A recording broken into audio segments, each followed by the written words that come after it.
what time it is? It's your boy David at the Irish Hotspur, still absolutely high off beating them flower merchants, aka Chelsea.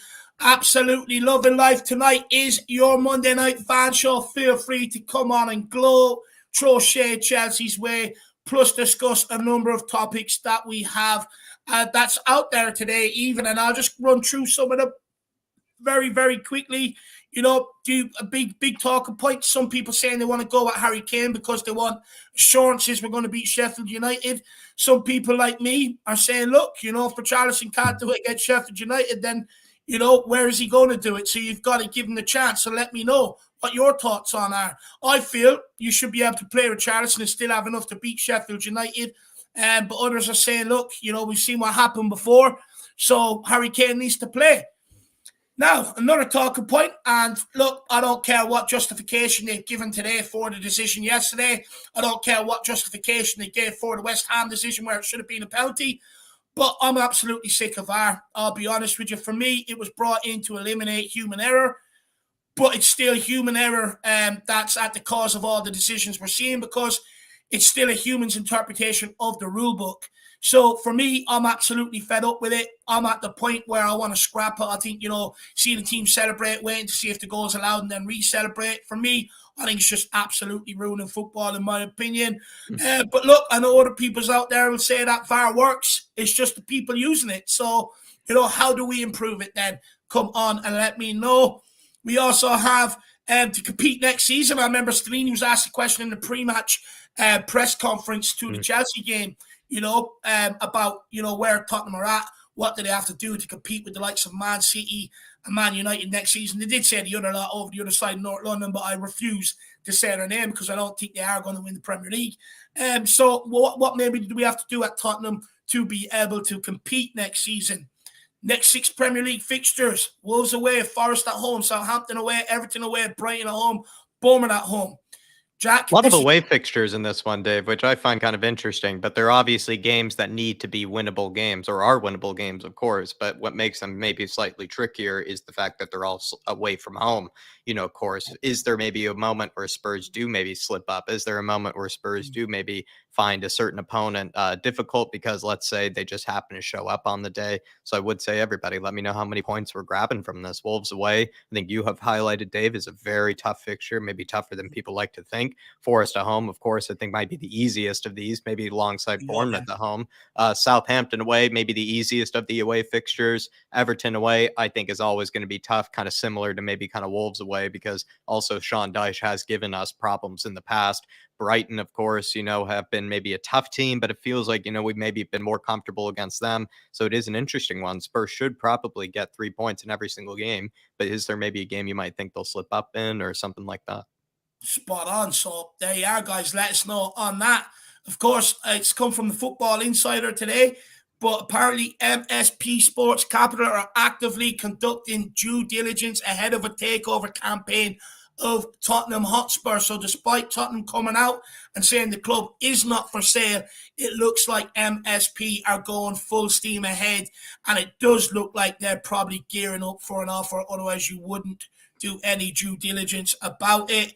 And then last but not least, what was that the most important win of the season? Can Spurs go on a winning run? Because, look, there are some people out there, some fans out there that are saying, look, I don't understand why people are saying it's the most important win of the season, nowhere near it, with, stuff like that. So let us know, do you think it is important? The long outstanding hoodoo, 7 out of 61 games, make that 8 out of 62 now.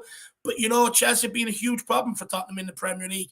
And do you think Spurs can now, looking at them fixtures that we showed you, can we go on a little run and maybe secure top 4 before United, before Liverpool come about? So plenty of talking points for all you out there. Let's welcome some people into the stream and let's see who we have with us. And then let's start getting on the guests. Dan Coy says, big up to Dave and Jack. Match days at home is so much more fun with the pre and post fan shows and watch-alongs with Sean as well. Such a great Spurs community.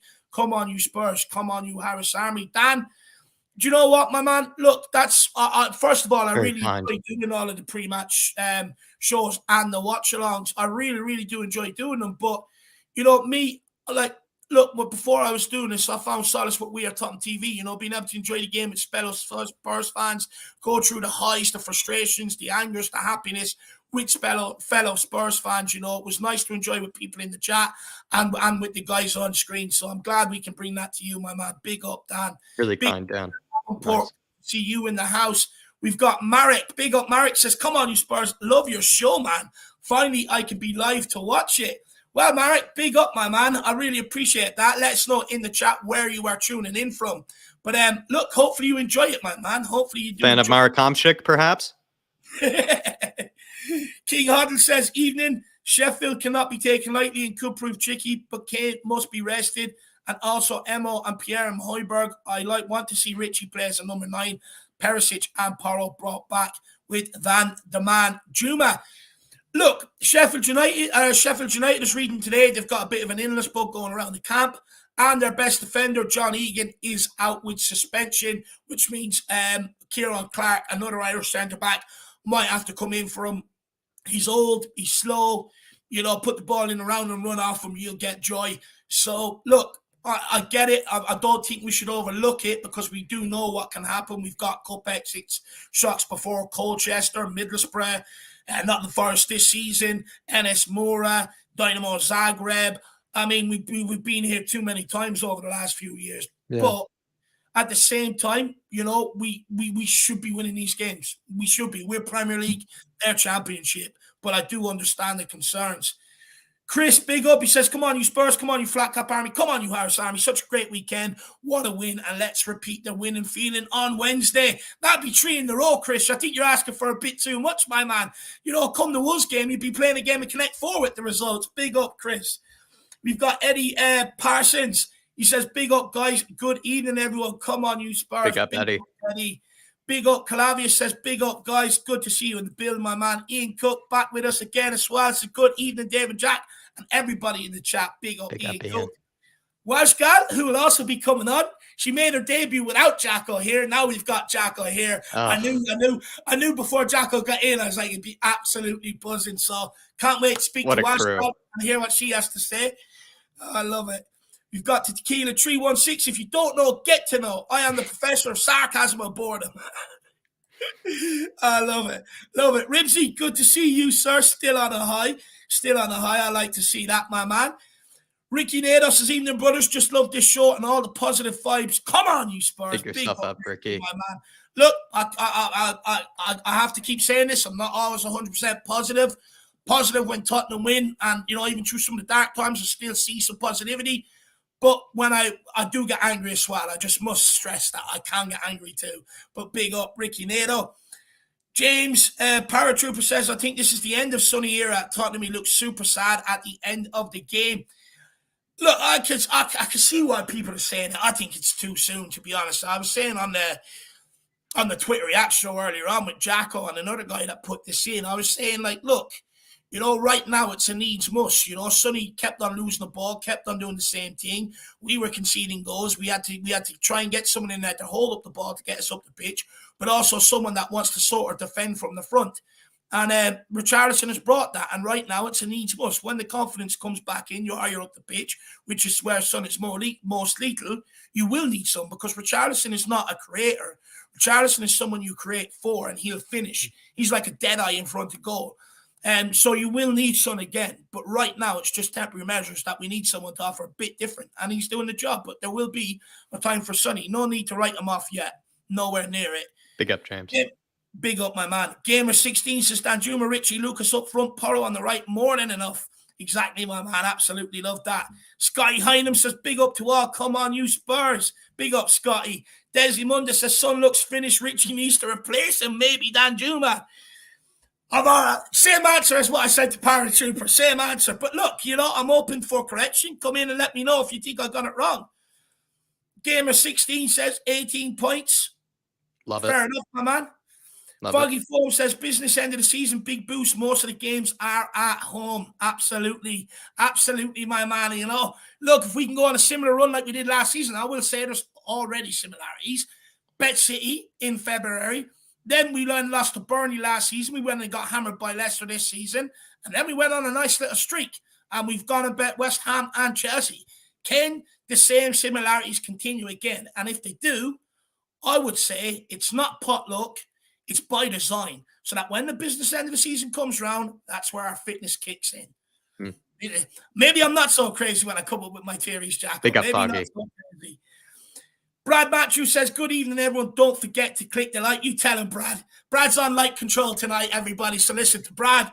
Wayne Bonner says, we should win those 6 games, so I'm hoping there's no banana skins there. I'll go for 18 points, 16 minimum. If we continue with our momentum, we will be like a runaway train. Jack, what would you say to Leno? Yeah, I feel like there is the potential for being, a force to be reckoned with, Wayne, if we continue to rack up some of these wins. Because, like I kind of brought up earlier with that question of, was this maybe one of the most important wins of the season? You need that confidence booster. You need that one that makes you kind of feel like you're going into the next game with your head held high, with a lot of confidence about what you're doing. And it feels like the Spurs team oftentimes have been accused of not really knowing what they're doing or not being very confident even in what they're doing.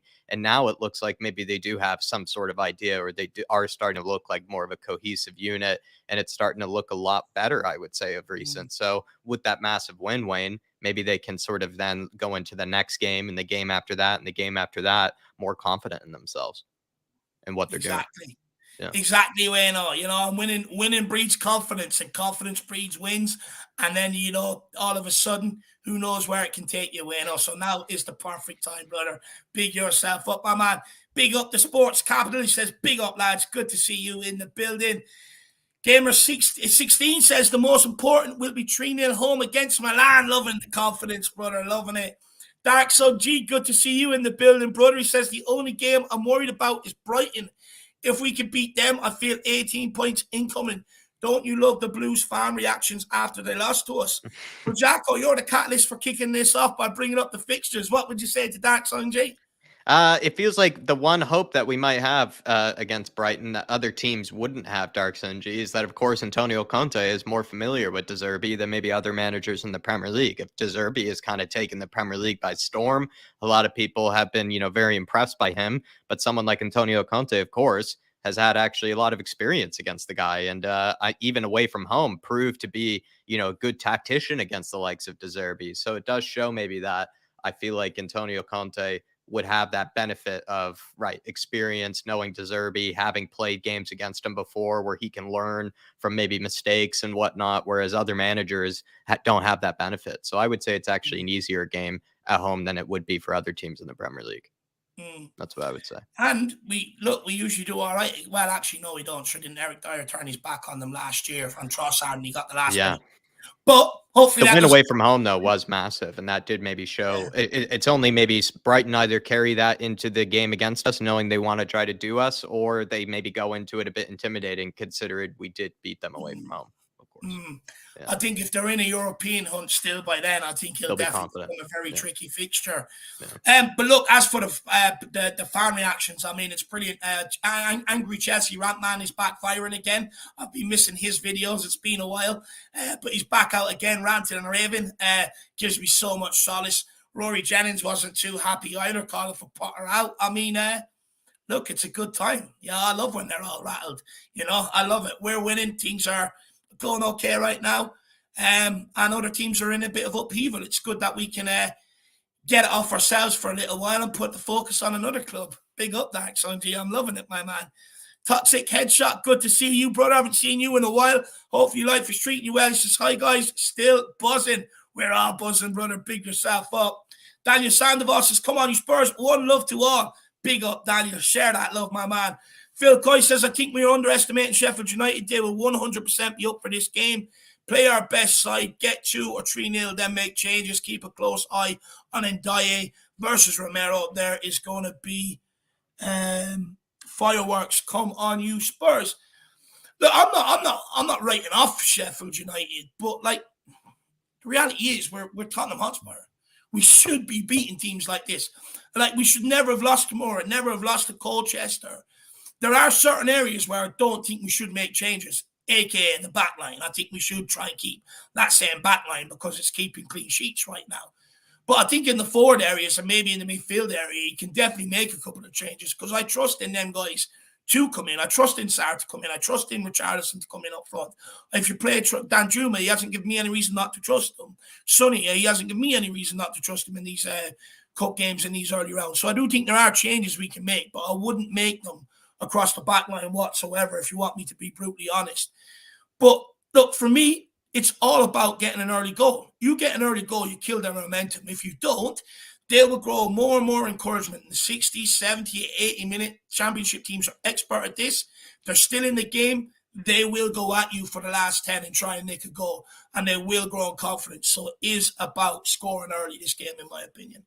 Absolutely. Pick yourself up, Phil. And I would say also as well, a team like Sheffield United, still a very historic club, right? A very historic stadium. You would think that the cup competitions still mean a lot to that sort of fan base as well. So it's not to say that it still isn't a banana peel.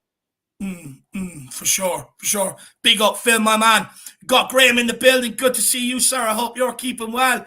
We've also got Desi Munda. We need this FA Cup. We have a golden chance of winning it. 100%, my man. That we do. City always beat them. United, I think, is our biggest problem in that. Jeannie D, good to see you in the house. I hope you're keeping well. Alpesh Patel says it's all about momentum and results from now till the end of the season. Absolutely spot on, brother. Timmy One says, time to start a genuine run of wins, more than 2 or 3. I want to still be in both cups in April after the international break. Bring back some of those glory vibes. Beat Sheffield United. Absolutely spot on. I think we all do, my man. I think we definitely all do. And plus, I got international fixtures to go to as well, so that should be fun. Philly ain't from Philly. Big up, my man. He says, big up, Dave and Crooklyn Jack. Good to see you in Philly. the building. Dermotron's in there as well. He says, big up, everyone. Come on, you Spurs. We've got Faz Ralphar says, big up, David and Jack. Let's celebrate this win. We haven't had this pleasure for years. Give Chelsea fans all the stick they deserve. And that's exactly where I'm coming from with it, and results have been hard to come by this season. And a game like yesterday, I'm just going to enjoy it, until the Sheffield United game. I'm just going to sit back and enjoy it. I've criticised them enough where I feel it's fair, but on this one, I don't really have anything to say. Okay, it wasn't the prettiest game of football, but like I said earlier on, it's take yourself back to the 3 games under Conte. There was no fight, no heart, no commitment. Players that really didn't want to be out there. It's like they wanted to get the 90 minutes off the back and just get home behind the closed gates and hide under their bed from the lightning. You know what I mean? But it seems like now we've got a team that actually know they enjoy the fight. They want to fight. They need the fight, and it's a big change. So I'm going to enjoy it if you want me to be brutally honest. Dark Song G says, David, those games with Ennis Mora, Zagreb, Middlesbrough, Colchester, didn't we use those players with weak mentalities? Winks, Stevie, Tanguy, Lo Celso, Deli, Bobo, and Sissoko. Yeah, look, in the majority of them games we did, to be fair, but, even go to the Nottingham Forest game earlier on this season, some of the backup brigade stepped in, and it was atrocious. It was absolutely atrocious. So that's why I reckon I don't think you can make changes across that back line. But, Jack, where are you at with it? I think also, Dark Sunji, the issue is that we still have, maybe, as you probably don't want to, he doesn't want to be reminded of this, let's be honest, but Tanganga was a part of that Zagreb or a part of that Enes Mira performance. I know the likes of Sanchez was part of that Enes Mira performance, as we know, even just recently, right? Tanganga was a part of the Leicester, walloping that we received as well. You have to take into account still that I think the majority of players that have probably haunted us from these fixtures in the past, RxNG, are probably still left in the defense. I think those are kind of the remaining, kind of stragglers, you could kind of say, in the team that, are still kind of yet to be shipped off, by the likes of the Don, as you know. But it feels like that's what's left to do is get some of the guys out of the defense that have been a part of those results that you mentioned there, with the likes of Middlesbrough, Colchester, and Asmira. But I think Delhi, GLC, and Bobo, or at least GLC and Delhi, as we know, gave the opportunities for Skip and Sarr to come into the team, as we discussed earlier. So I do like the work that Paratici is doing with getting rid of players right now. Yeah, and I think that's their thing. I think, look, Dark Zone G, you make a great point that, it is a long way away from them players in them positions, but we still got more to go, unfortunately. Still got a few more to go from that back line. But once that happens, I think we'll be cooking, my man. But you're absolutely spot on in terms of the midfield and the front line. Big yourself up, Dark Song G. Big up R-Green216 as well. Great to see you, brother. He says, good evening, chaps. Everyone in the chat. Big up Nomad says, complete positivity. Love it. Look, like I said, you got to enjoy it when they come, Chris Hinton says, as an Arsenal fan, I think Spurs will get top 4. That's what I like to hear. They're already cowering to my presence, to my demand. I love it. Keep feeding my ego. What else are we going to do this season, Chris? Big yourself up, my man. Sebas Wolf is in the house. I just uppercutted the like button. I'll be honest, I don't care what you do. You can headbutt it. You can sit on it. I really don't mind. Just, you just hit it. It just helps. We're in a constant fight with the algorithm and we need your help. Dark Sun G says the good thing is that Richie and Son are different styles. Richie is a powerful, pacey, and a natural South American fighter. Son is clinical, pacey, and a corner kicker. Look, Dark Sun G, for me, I think Richarlison, I think he'll do well up against Sheffield United's backline. He likes to fight. He likes to battle. He's good in the air. He can hold up the play. I think, he'll do well against Sheffield United. And I think Son, get him on the ball, look for him to be our creator, get Richie to run off him. I think we'll be fine, my man. Yeah. I'd like to think too, Dark Sun G. Sorry, Dave. I'd like to think too that Dark Sun G. I'd like to think that Richarlison, I feel like, and Sonny at the same time are just so much pace, so much power, so much just sort of like, how would you put it? That sort of speed and that sort of power that is probably not often seen in the championship or even, in leagues below that. And so you'd probably think that, like you probably put earlier, right? A defense that's missing already John Egan. I think maybe even missing some other players probably due to illness. Will definitely not be looking forward to playing, a big guy like Richie, who's just going to be, tormenting them, with pressing, but also just being kind of a hard guy to bully and push around. But then also the pace of Sonny at the same time, and as well as also, I mean, the agility of Sonny and kind of the dynamism of Sonny too is also hard for them to deal with. It's not something they see every week. Let's be honest, Sheffield. I would also say, when you go back to some of them games like Colchester, Mora, we didn't press them. We sat off them. We let them have the ball, and it just gives them confidence. What we need to do, and with Richie in the team, he's just going to harass that whole back line. Yeah. If the ball goes from one side to the other, Richie will run after it. Not give them time to pass out from the back. Do your work from the front, turn it over quickly, and go back at them and make the game as easy as possible for yourself. Because you're only going to make it harder and a longer night if you choose to sit off them. So someone like Richie, I think, is invaluable in a game like this, if you want me to be brutally honest.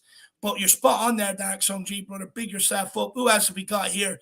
Georgie Hill says, big up, lads. We're getting gearing up for a big run here. Let's hope we continue this form, snag an FA Cup, and see where we land in the standings. Come on, you Spurs. Come on, you Harris Army. Come on, you Flat Cap Army. Just going to put this out there. Don't shoot the messenger or the creator, which is me. But United, they were in turmoil. A few heavy defeats. Fans wanted the owners out. They go and win a League Cup. Spurs, not done too well. Hard to come by results. Some big spankings there throughout the season. But we're still in the FA Cup. And the Spurs fans want the owners out. So could we go on and win the FA Cup? Is there similarities there? Who knows? Let me know. Let me know. I am crazy, but I might have a good theory here. So let me know. Big up, Georgie. Dave Tyson says, evening, lads. Come on, you Spurs. Big up, Davey Tyson. Big up, Paddy Higgins says, big up, lads. And Chatsler's good run on league games coming up. Very winnable. Absolutely spot on, my man. Graham Taylor says, great show tonight, lads. Really appreciate that, Graham. It always helps when we're winning, of course. It makes cheers me up a little, I get to come on and have fun with people rather than sit there and, be pessimistic with people. It's fantastic. Big up, Graham Taylor. Graham. In sport. Brian Dempsey says, all right, Dave and Jack, hope you're both keeping well. Question, if you had a choice right now, top 4 finish or FA Cup, obviously we should get both. But if you had to choose, look, we actually spoke about this on the Twitter Reacts. Look, for me, it's FA Cup. I want to play down the high road. I think Spurs fans have suffered long enough without a trophy, and it'd just be nice to see everybody with a smile on their face, rejoice, celebrate, cry, laugh together. And I think it'd be good for Tottenham to finally get the hoodoo off the back, and I think it'll lead us on to greater things. So for me, I'll go on FA Cup.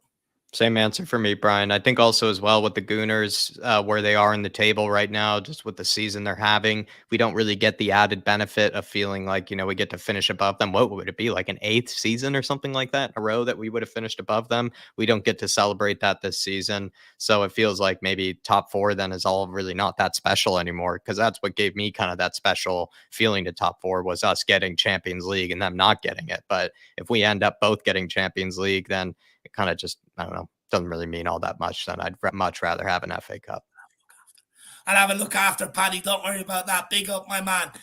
Dax OG says it's time to beat Lopetegui Lopetegui. to Yeah. draw in pre-season, Jacko. This is the Dark Sun G Derby, I feel like, because he is a big fan of course, Wang Hee-chan. He's a big fan of other players that I know have gone to Wolves in the past. I just feel like if I have noticed, has a soft spot for the likes of for Wolves. Dark Sun G does, or at least has a soft spot for some of their players in the past. And so do let me know. And also, I feel like Lopetegui has gotten a good tune out of Wang Hee-chan, but I've also seen maybe an injury or something like that before that maybe kind of stopped him mid-flow, Dark Sun G. But do let me know, my friend, because I do feel like it's either that maybe you like certain players on Wolves or maybe you just have a soft spot for them. Like I have, of course, my affiliation with Hertha Berlin. I have a soft spot for Burnley, and clubs like that. So let me know, Dark Sun G. Is this your derby? Yeah, look, it's we got to get one over them. I want the 3 points. I don't care whose derby it is. Get out my way. I want the 3 points. Big up, Dark Sun G. We're going to take a few more, and then we're going to crack on and start getting some of the guests on. Tala Ahmed says it feels nice to scrape the Chelsea out of White Hart Lane. It was nice to see them leave early yesterday. All right, they had to go and collect their poodles from the dog groomers, and then they had to go and parade them around the Chelsea Flower Show and the dog show. So, look, the football was only a minor inconvenience to their day. That was just sort of like a warm up. The real gig was, the Chelsea Flower Show and collecting the dog from the groomers. Football was just an inconvenience, my man. Big up Tala Ahmed. The regular, good to see you. Says big up, everyone. Big up the regular. Great to see you. We're in for a treat today. Double the regular today. Love that. Dax OG says no VAR versus Sheffield, which doesn't matter. Klinsmann is the new South Korean manager. Yes, I've seen that. I know he played at Spurs before I was born, but even during the international break, I can still see Spurs, current and past. Come on, you Spurs. He actually managed USA, and they got to their best finish in the World Cup, Jack, correct? Well, until I think Craig Berhalter, he's done quite well, the most recent USA manager. I'm not sure if he surpassed Klinsmann, but Klinsmann, I think, is I don't know if I'm delighted for you with that one, Dark Sunji, because he's kind of been a bit of a off and on type manager. He's also managed Hertha Berlin, actually, again, in the past as well. And he's had some shoddy moments with them. So I would say, like, he can be good, and then he can also maybe he seems like he was a better player than he was a manager. That's what I would say. Jurgen Klinsmann, definitely a better player than he was a manager. But you never know. Maybe he could turn it around, and he did at the end of the day get a good tune out of the USA for at least a while until it kind of fell apart afterwards. But you could say maybe he'll turn it around for Korea. You never know. I remember read quotes from Philip Lahm about his time at Bayern Munich as well. They weren't really too impressed with him. Look, I'm just worried because they have I feel like South Korea, Dave, they have a lot of up and coming young players, and it feels like they're only going to get better and better, but when the decades pass, and like, is Jurgen Klinsmann the guy, to lead like a new generation of young players? And you only get so many tournaments as well. So that's why I'm a bit worried, Dark Sunji. That's why I'm a bit worried. I feel like you guys could use a nice up and coming manager, but also it's international football. You can't demand, too much at the same time. I actually think Jurgen Klinsmann would do a good job. I think he'd done a good job with the USA that time as well. I'm a bit different to Jack on this. I think he is going to do a decent job for you. I like Jurgen. And look, always the famous celebration, the diving celebration. They were ridiculing him for being a diver. Goes, puts one in the back of the net and does a dive as a celebration. And ever since then, he's been a Premier League cult hero. He's been endeared to the hearts of English fans and Spurs fans more so. What an absolute legend. And came back when the club needed him to help save the club from relegation and scored an important amount of goals as well. So, look, regardless, got to respect. He's a legend. Got to respect the Jurgen Dark Sunji. I think he'll do a good job. But me and Jack are split. So let us know what way you're leaning, my man. David Hall says, keep up the great show, the whole crew. Big up, my man. Mr. Edwardson, last time we beat Chelsea was with 2 goals with Dele Alli, wasn't it? That's before that same scoreline. Yes, spot on. It was Dele Alli, double goal. Adrian Schrocker says, good evening all. Big up, Adrian, my man. I think that one, though, was at Stamford Bridge, if I remember correctly. Ribsy85 says, mate, if we just snag the FA Cup, I'll try that backflip. Never done one before. I'm not athletic. It's probably going to be fatal, but I'll fucking try it. Look, who's pressuring you, Ribsy? No one's pressuring you, I hope, to do one. It seems like Ribsy's putting the pressure on himself to perform it here. I love it, Ribsy. But, maybe do it into a body of water or something like that so the landing isn't so severe. Love it. We're going to take a few more comments, and then we've caught up, and then we are going to start getting on the guest. Big up, Adrian Schrocker, my man. Good to see you. Look, I love the name, but I'm not going to keep falling for it. Everyone else can read it and get it themselves. But he says, fans are fickle. Every ounce of positivity will get sucked out after the next loss. Hence, never forget the bigger picture. Look, I get it. I know I'm going to be angry when we lose again. I hate losing. I don't think anyone should enjoy losing. I don't think you should get used to it either. But that's why I enjoy when we win. I get so down when we lose, and I get so high when we win. And it's the way I want to support the club. You can call me fickle, call me, a happy clapper. I do not care. I'm not going to have people to preach to me how to support the club, and I'm not going to preach to them how to support the club. If I want to enjoy this result against Chelsea, I will bloody well enjoy it to the highest, and no one's going to stop me. And when I want to get angry when we lose, I'll get angry too. I'm well aware, but I've been more angry than I've been happy this season, and I'm going to take this opportunity to enjoy it. Yeah, especially when you feel like maybe there is some sort of turn, but I guess, some people might think that there isn't maybe a turn, that we'll get frustrated again. So Fair. yeah. Big up, Phil P. Good to see you, my man. Chris Benoit says Klinsmann is a fraudulent manager. Unfortunately, Tyler's in the building. Hope everyone is having a great Big day. up, Tyler. What result? Big up, Tyler. And Side Dancer says, big up, everyone. Absolutely love that. Got 2 more super chats, and then we're going to crack on. Sebas Wolf 23 says, guys, I never thought I would say this, but Davies over Sessegnon and Perisic as a left wing back for the rest of the season is a must. I agree. Very much. I'm going to shamefully agree. It's crazy. Ben Davies working his way back into the team, working his back into our minds, into our heart, and I wouldn't say into our hearts, but it feels like Ben Davies finds a way, sometimes to just sort of kind of get a leg up above other players, to not, because we've said this before, right? He isn't, what we know is or top 4 sort of standard player, but he finds a way to sort of kind of get maybe a leg above the Sanchez, Dyer, sort of Tanganga crew. At least I feel like he has. And it's interesting, Sebas, and he's a survivor. Let's say that's what I would say with Davies. He's a survivor, and at this moment, he's finding a way maybe to keep his spot in the team for the future, especially if Paratici is going to be ruthless this summer, and if Conte is going to stick around, if he's going to be ruthless as well. Davies, if he performs well for the rest of the season at left wing back, he's finding a way to survive. Right now, I think yes, but I'm a big but here, and I'm going to maintain this. I've said this all along. I even said it at the time when they were playing bad. They will find a good run, and they might do well between now and the end of the season. But the damage is already done in terms of some of these guys. Credit where credit's due.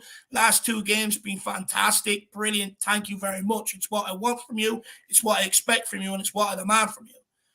But the damage has already been done by a lot of these guys. We could have been so much better in the Premier League if they didn't make some of the mistakes and some of the crap performances they've put in. And I think, look, it's been the same with other seasons. Last season, most people writ off what they've done for a large part of the season and took them off the back end of the season.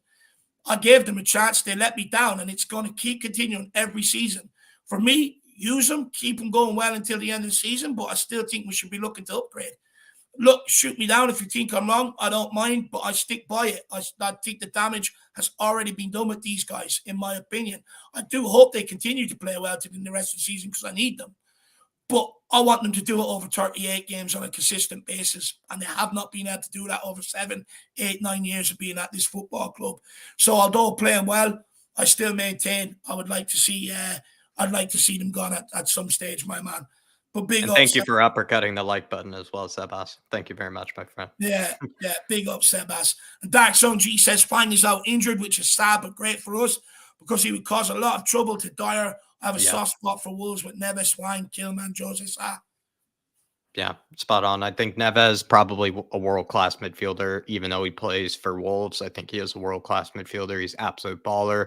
And I agree, Dave. Like, Hwang Hee-chan is going to cause us problems, but luckily he is injured because he's kind of like a Marcus Edwards or players in the past that, have that close control, but also run at you with a bit of speed, right? Where it's just caused our defenders trouble. Iheanacho is a prime example very recently of a player that, has that nice close control, but runs at you with a bit of speed and agility. I think Hwang Hee-chan does that. Probably Daniel Podence too is maybe one of those players too that might cause us some trouble because he's quite tricky. So I am a little worried that, some players like Wolves do have a lot of guys like that, but Hwang Hee-chan is one of them. So luckily he is injured. Max Kilman, I would say, Dark Sunji, absolutely somebody Spurs could easily go after, easily target, and I think would be great for us because he's fabulous on the ball. I think he's probably one of the most underrated center backs on the ball in the Premier League. I can't like speak too much to his defending. I think he's a good defender, but like on the ball, he is sensational. I think he really is fabulous. And then Jose Sa is kind of like maybe a younger Hugo, where he's just really like agile and really kind of like good and springy and just makes really good sort of, I'll be honest, like kind of world class and crack saves, at times because he's just very athletic. He's very athletic keeper, Jose Sa. And look, I will say, Dark Sunji, this game isn't going to be easy for Tottenham on the weekend. Lopetegui has them very, very hard to break down and beat, which is sort of like our Achilles heel at times. And in my lifetime, because there was a day where Wolves were in the Premier League back way beyond as well, and they weren't in the Championship, and we've always struggled going to the Molineux, heading up to Wolves, always struggled there. It's always been a tight, cagey affair. One goal usually decides the issue. Don't get me wrong, I've seen some belters. I think it was it Roman Pavlyuchenko or Robbie Keane scored a belter from the edge of the box, a volley. I'm sure Philip Brady or Brad Matthews, Welsh Gal or me or Dermot would probably be able to tell me when they come on. But I remember one of them scoring a screamer. But look, they're usually tight games, my man. It's not going to be an easy one this trip to the Molineux. Lopetegui's doing decent there, but they do have trouble scoring. I will add to that. I will say that. And then Dark Sunji says, isn't Davies homegrown? Then in the summer by Session. Yeah, I think they gave him that this season, didn't they, or something like that. That he's now homegrown. Look, Session's got to go. He's just complete and utter useless. Can't defend, can't attack. Look, it could be well that his confidence is down, but get him gone. We're not a social club. We're not there to boost the guy's ego. He's there to play football. And if he doesn't do it, that's on him. He's had long enough. I'd also maintain, though, if we could, I'd get Davies gone as well. And Dyer. I just want a complete revamp back there. Although, if you want me to be realistic, I think Sanchez, Tanganga, Session will probably all be first to go. Langley will be obviously sent back as well. I'm not sure whether we'll take the option to get him. So it does look like Dyer and Davies will be kept around. Now, if they are kept around, as long as it's a squad player, because I've already seen they can't do it on a consistent basis. So for me, it's got to be squad player only, my man. But big up that. So, but look, that's it. We've welcomed everybody in. Big up James Helms coming in there as well. We've welcomed everybody in. So we're going to start cracking on with the guests. I have said this already earlier on, but everybody, it would be absolutely brilliant if all of you could grab a membership, whether it's $1.99 or the $4.99 one. It's cheap. It's a monthly subscription. And basically, even if half of the subscribers we've got grabbed it, it means we could really elevate this channel to a new level. It means we could get so much more things that we could bring to the channel, put up on the channel, all that sort of great stuff. So if you have it in you, feel free to grab one. It's a great way to support everything we do here. And also, if you haven't got one, do get one, because we want you to come on and have a conversation with us. On Monday night is all about the members, and they already used the link to get on, so there's not even a chance to put it out there in the chat. So get your memberships. But we also understand it is hard times, and people know this. People have messaged me before. Feel free to reach out. I understand if you can't, and you do want to come on and have your say, let me know. I will send you a link and get you on a future one. And get your comments in the chat. You can still participate. We're very good here at trying to bring them up as we go along as well. So make sure you stick with us for this fan show. But Jacko, anything you want to say? Are we ready to crack on, my man? I think we're ready to crack on. We got a good crew as well. I'm looking forward to, somebody who I haven't actually had to have the conversations with yet, but let's get it going, Dave. And we're starting with somebody who hasn't kicked us off in some time, but is usually the one who leads us off. So let's get the Godfather back, everybody. Welcome in the Godfather. Getting back to winning ways and getting back to normal on the Irish Hotspur. Good time to have him back. Good time to have him back. The Godfather, you finally finished with all your holidaying. You've come back to us now. Finished all your holidays.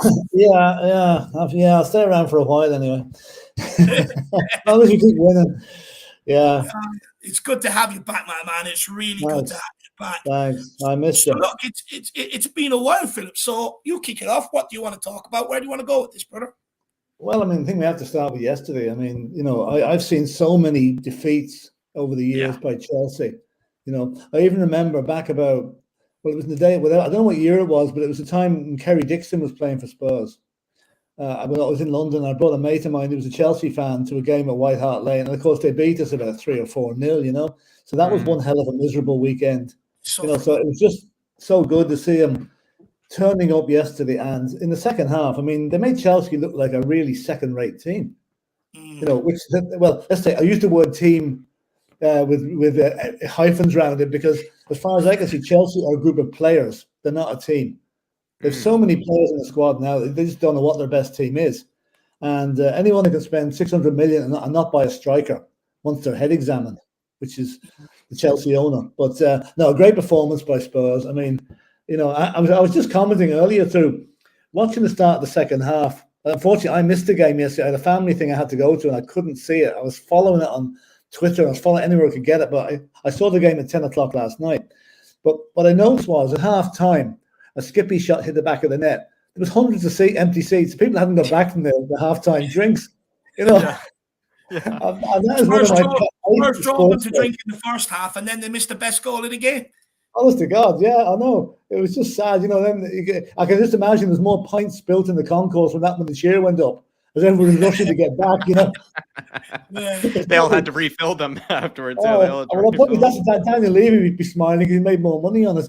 But I wouldn't like to be the cleaner at the ground last night, cleaned up all the beer stones.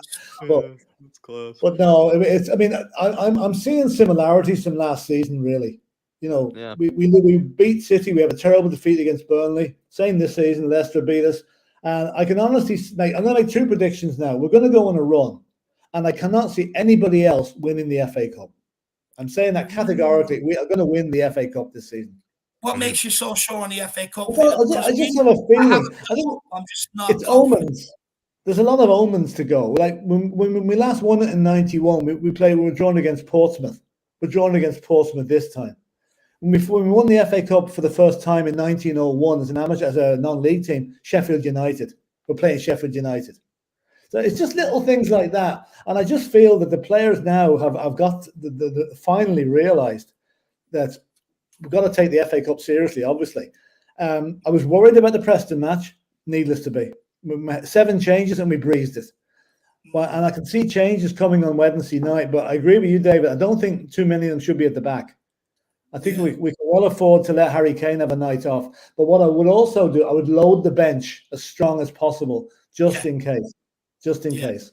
So that's where I'm coming from. And I'm actually delighted that we're going to be able to see their match live on BBC for a change. Not having to worry about Sky. Yeah, it's on BBC. In fact, I think ITV are showing 2 matches that night, and so will BBC. I think it's some funny way of doing it, I don't know why the FA Cup midweek. It's never been midweek before. I don't know why they're doing that, but anyway. But no, that's it. I think we're going to have a positive end to the season, and we'll make up for an awful lot of the dross that we had to put up with in the first half. Philip, I heard you make a comment, about the £600 million squad. What did you think Todd Bowley made of the fact that he found out that both of Spurs' goal scorers were free? He probably doesn't know what the word means. But also Skippy and Kane. When he pays 107 million for a player that cost Benfica 8.5 million after 12 months, the guy wants his. I think I read somewhere too that he wanted to play a different formation, but the formation he wanted to play involved having 12 players on the pitch. So that shows you how much he knows about football. He should have stuck to his American football or whatever he does best. I love that, Philip. Another thing I wanted to bring up and ask you, because you're a bit like me. Sometimes you try to look through sort of some of the immediate things that are going on, and I keep making a reference. You go back to the 3 games under Antonio Conte when he's in his first season, where we had the Chelsea and the 2 cup games and the league game. I think it was sandwiched in between, and look, it was a tough time. We got absolutely bet, out-muscled, outplayed, outrun, outfought. But then you look yesterday. There was togetherness. There was a team out there fighting for each other. Is there something to build on here? Because I know a lot of talk this season has been, look, the recruitment's been crap, this, that, and the other. We haven't made any progress. From that game, from them 3 games with Chelsea compared to the one you saw yesterday, is there progress, and do we have something to build on? I think we do, yeah. I mean, if you look at those 3 games last season, we didn't lay a glove on them the entire 270 minutes. We literally may not as well have been there. We lay down and let them do what they like to us. So I think the players realised yesterday they're not going to let this happen again. And I mean, the way Spurs, they were tigerish yesterday after the ball. They never let Chelsea settle on the ball.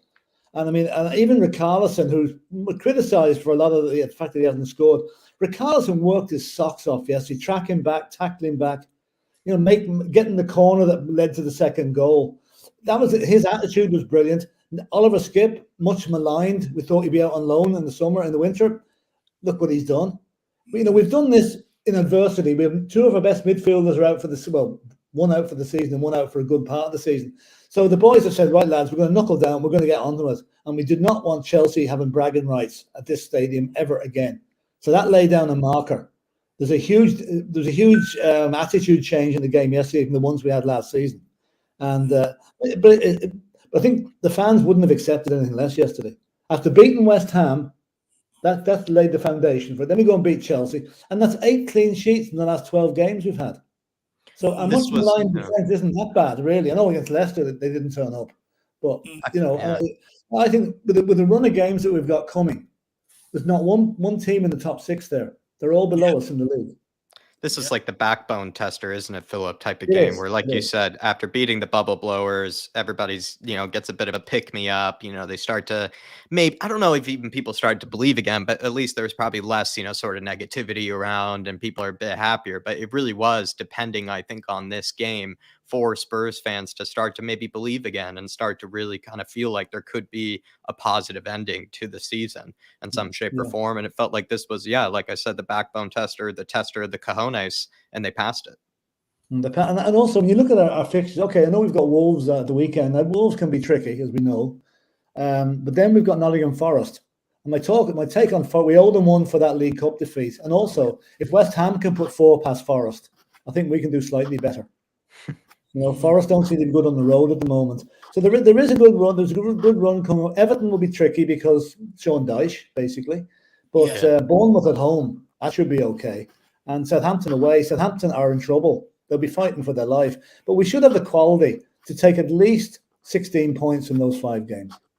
I really think that. Anything less, Do you think Brighton is the trickiest, or is Wolves the Brighton's trickiest? a tricky one. I saw Brighton. I was at the Brighton game last season at the stadium now, and Basuma destroyed us. And they got a lucky goal at the end when Eric Dyer decided didn't want to get his bruise on his leg. He turned his back on the shot. But Brighton will be the one that's tricky. But as you say, Conte knows their manager and might be able to just outsmart him more than other managers that haven't got the experience of playing against them. So that's the tricky one. But I'm so much more confident now. I mean, for a couple of hours after the Leicester game, I just didn't know what to think. Here we go again. Yeah. Really. And then to go and lose to AC Milan, then But I think we're going to be too strong for AC Milan in the second leg of the. I don't think they'll cope. The atmosphere of that stadium that night is going to be electric, and that's just the Irish fans there. The rest of them can make a bit of noise as well, Yeah, look, there's going to be a few charter flights out, that's for sure. Philip, I can't wait to be here. I'll actually get to be with you in the stand this time, in the same vicinity. Right, I'm sitting near you this time. Yeah, Jack as well. I'm sitting near you, Jack, as well. So, I really can't wait for that. I will warn you, when I celebrate, I can go a bit mad and shake the shit out of you. So I'll pre-warn you. That's all right. That's okay. That's all right. Looking forward to some red-faced screams. Exactly right. Yeah. Gasping for air. What I'm looking forward to is when the Champions League anthem is played. That for me will be that's it. When you hear that, if that doesn't get the team up for it, I don't know what will. Yeah, spot on. Carl Simpson says, Philip, I'm starting to get super hyped again because of you. We're going unbeaten the rest of the season. It'd be great, wouldn't it, if we did? It'd be great. And would it be great now if Arsenal started going in the other direction? I mean, we met them on the last day of the season again, Oh, I love it. Philip, I want to take this super chat with you because it came in when you and Jack were talking about Top Bowley. But before we'll take this, and then I have one more question for you before we let you go, my man. Dark Stone G, says this is why Blues Major League Baseball ownership will be their downfall. In baseball, you can spend a lot of money and have a group, in my opinion. However, soccer is a team sport. Forrester, Dyer, Langley, QE, Davies, Paulo Sar, Pierre Hoiberg, Dan, Richie, and Lucas. I mean, Jack, you can kick it off, and then we'll let Philip in on that. The point that he's maybe making too, I think, is that in baseball as well as in a lot of American sports, to be honest, there's like a lot of turnover every single season. It's pretty hard, or it's pretty uncommon for like a team in any American sport to sort of like keep the same team they had last season. It's almost always the case that pretty much you kiss away like almost half of your team that ended up winning anything because of all the contracts and the salary caps and all that sort of stuff. So maybe to a degree, maybe Todd Bowley with his baseball kind of background has kind of carried that over to a sense, with the fact that he kind of just thinks like, oh, maybe to turn around Chelsea right now, all they need is 12,000 new players, to be brought into the team. And that's like his sort of baseball, his baseball logic going into it, perhaps. I can see where Dark Sun G is coming from on that. Yeah. The Chelsea team yesterday, it wasn't a team. It was 11 individuals on the pitch. They had no plan, they had no cohesion. They had no striker for a start. And once that first goal went in, there was only going to be one winner.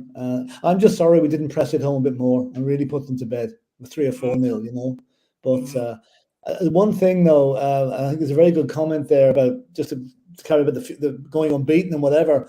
There's a comment coming up there about Manchester City are playing Newcastle next, right? Yes. Now, Newcastle can go one of two ways after losing yesterday. They can drown their sorrows for a week and fall apart. Very good point. Or they can get resolved to go on a run after that game. Now, I have a feeling, I don't know whether they got the experience to get it together again after that. I mean, can you imagine the 100,000 Newcastle fans in London for the final? Can you imagine the disappointment there was in all that? I felt sorry for them because I think they're great fans, But I think that could be a double-edged sword for United, for Newcastle. It was great to get to the final, but losing it could be a real problem for them. And also no Nick Pope for that game, I believe. No Nick Pope for that game. And also they are struggling to score goals at the moment, Newcastle, it looks like too. Like a lot of, a lot of donuts, or a lot of, empty goal, kind of score lines. So well, we're ahead of them by 4 points. They've got 2 games in hand, but you can really say 1 game in hand if City beat them. So it's up to us just to keep the run going. And I think we can discount Chelsea. Liverpool might be a problem, but they're not hitting it either, really, It feels like they can't even look solid when they go down to 10 men, or when the opposition goes down to 10 men. That was the case with Newcastle, where Newcastle were still threatening them when they were down to 10 men, and you were like, geez, this is ridiculous. I will say though that if they go out of the Champions League, they're down to 1 game a week. Which, that's true. That's well, they are at the Champions League. And just one other thing, I know there was a big controversy about VAR yesterday, and in the end, but they got it right in the end. But I mean, geez, such a wrong way of. It's talking about doing things wrong in backwards. But one other thing that VAR missed, and I think it's been commented on, was Thiago Silva elbowing Romero. Yep. Wasn't even looked at. What is VAR doing? That was dangerous. That was a deliberate elbow, and none about it. But the goalie, the ref, Andy Madley or whatever you call him, not Madley. What was the guy's name yesterday? Stuart Atwell. I mean, Jesus. I don't know. I won't even comment on it. It was just so ridiculous, the way he did it. Why didn't he ask that twice? I feel like Ziyech's, though, was right in front of him. Ziyech's, I even saw the swing that Ziyech made. He even brushed Stuart Atwell on the swing, towards Emerson. You're like, if that happens right in front of your face and you don't give a red card for it, what sort of precedent does that set? That just basically means you can take swings right in front of the referee. If he said to VAR, listen, lads, I didn't quite see that. Can you tell me what happened there? Who was the player involved? And they'd say it was Ziyech, but it wasn't, in our mind, it wasn't fully, dangerous, whatever you want to call it. Why don't you go and have a look at the monitor? Then go to the monitor, then give him a yellow card. Instead of doing it the way he did it. It was just stupid. It's a joke. It's a joke. Look, referees are starting to become like footballers, well-known personalities, getting their hair done for the big. It's honestly, they're becoming a joke. They are becoming a joke. I need to meet up with the referees union when I'm over there because they're annoying me. They're starting to become like celebrities now, and they're not. They'll be having their own fan club soon. I mean, nobody's honestly, it's a joke. They will. They'll have people, Stuart Atwell, referee number 1 on the back, go, it's embarrassing. Honestly, it's a joke. But Philip, what's coming up on THLC tonight? I seen you done a show today. Maybe even we're doing a news round tomorrow. The girls are doing that, and then watch along on Wednesday night, and then we're doing an interesting program on Thursday night. It's doing the Spurs managers from 51 to 91, and the life and times, things were happening around the world during those years, and a bit of a history on Bill Nicholson and Jimmy Anderson and those guys, so it'll be something for the people that might not be supporting Spurs for too long.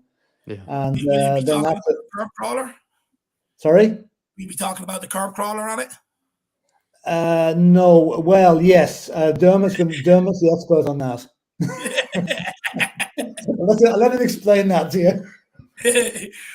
Jack looks confused. So basically, Jack, there's a manager who got sacked for, curb crawling, basically. He claimed he had a puncture.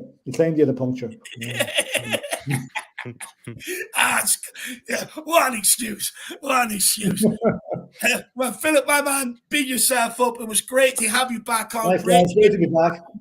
And we'll see you next week. Come on, see you Spurs. You next week, my man. Big up, Philip. Come on, you Thanks Spurs. for joining us. Love it. Everybody, I hope you enjoyed the Godfather. It's great back in town.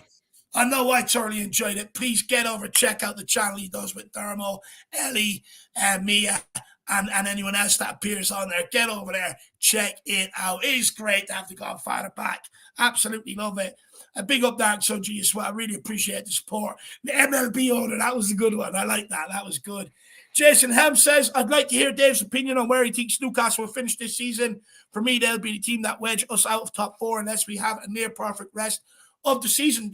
Look, I never thought their run would last. Many people were saying it about West Ham last year. I also said their run wouldn't last. Look, with Newcastle, I think the League Cup will kill them. I think it's going to absolutely kill them. I think it's going to take them a while to pick themselves back up from it. I think once they get over it, I think it'll be too late to save top four. Man City their next game.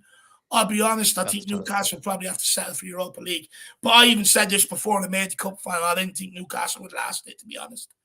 Yeah, I think, losing the way they did to Man United is tough. And also, like I said, they don't have Nick Pope back, which is also, I think, a huge blow for them, clearly. I think it could maybe actually end up costing them because they have, been very reliant on a very solid defense. And they're also not even scoring any goals at the moment. And, of course, I think it's easier said than done, to fix that. But it feels like maybe Newcastle are starting to, how would you say, maybe they're starting to kind of sputter a little bit. They're starting to not maybe kind of be as much of a force to be reckoned with as they were before, I would say. So it's going to be interesting. And Man City is definitely a tough team to play right after that. That is tough. For sure. Big up, my man. Couple of comments we'll take here from the chat and then we'll kick on again. Ribsy85, and I like this analogy. He says, referees are like low-level traffic cops or mall security guards. They're drawn to having power over others and outcomes. They're the kinds of people who shouldn't be in charge of anything. And you're spot on because, look, security guards and mall cops and stuff like that, they're not really respected by, real cops. And it's a bit like referees. They're not really respected in the terms of football, right? But, they have a little bit of authority and they abuse it, That's a joy. You're spot on, Ribsy. Great analysis. I like also, Ribsy, let me know what you think of also Paul's analogy on VAR as well, being a dodgy kebab. Yeah, and the gambling thing. It's all relevant. Queen Annie Spurs Ladies Channel says, I'm at the cinema waiting to go into my film, so can't get on tonight, lads, but you can give our channel a shout out. MTHFC Till I Die and Queen Ellie's Spurs Ladies Channel. Yeah, look, we've already plugged the THFC Till I Die with Philip, but people do get over and check out Ellie's Spurs Ladies Channel. She's bringing you all the latest on the women's team, so make sure you keep an eye on that and get behind Ellie and the girls team. And Ellie, enjoy the cinema. Hopefully you had a great day yesterday with Angela's birthday. By the way, belated happy birthday to Angela. And hopefully you only got your 90 minutes of football because I put you on a football ban. I told you had to enjoy the day and you could only watch the match. So big up, Ellie. Putting your link in the chat for the Spurs Ladies channel, Ellie. Big yourself up. Enjoy the film. Love it. Paul Bay, he says, I can still see the picture of Pleat on the front page of the Sun. Yep, he knows who the car crawler is. Big up, Paul. We also got Scooter Yachts. Great to see you, my man. We've got Public Nuisance with a chat. If you want to put a comment in and bring it up, we'll read it up, my man. Just put one in the chat if you were supposed to. If it's a donation, Public Nuisance, really appreciate it, brother. Really appreciate the support, my man.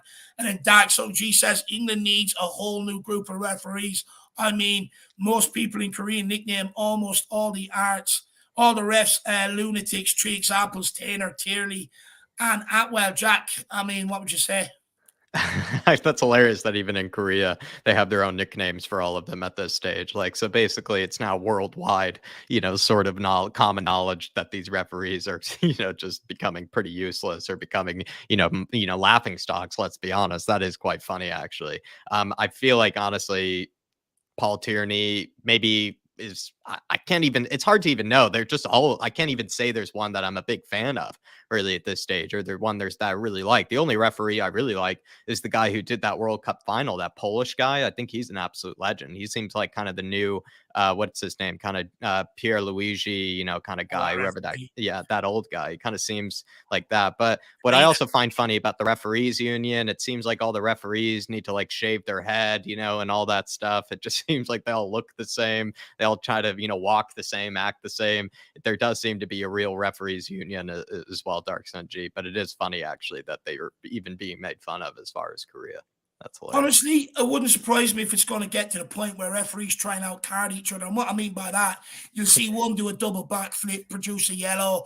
You'll see another one do the cha-cha slide and produce a red. Who can produce it in the best fashion?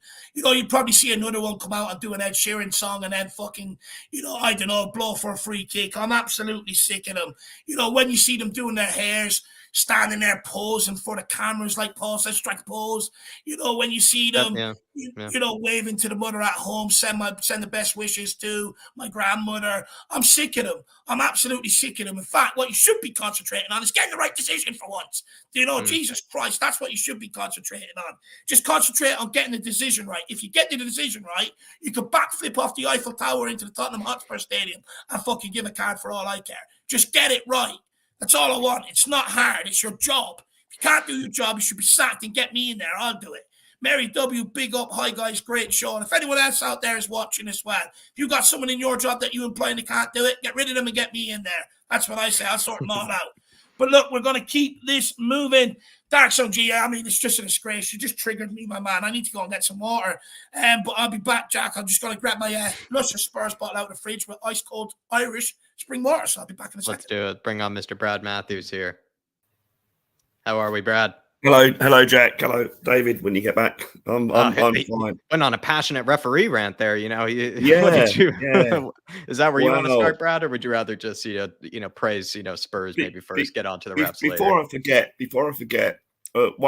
Stuart Atwell, the referee, he was hopeless the whole game. It was on both sides. To be honest, it was absolutely awful, and no one seems to have mentioned it on social media, on the telly, or even in the chats of some of the shows.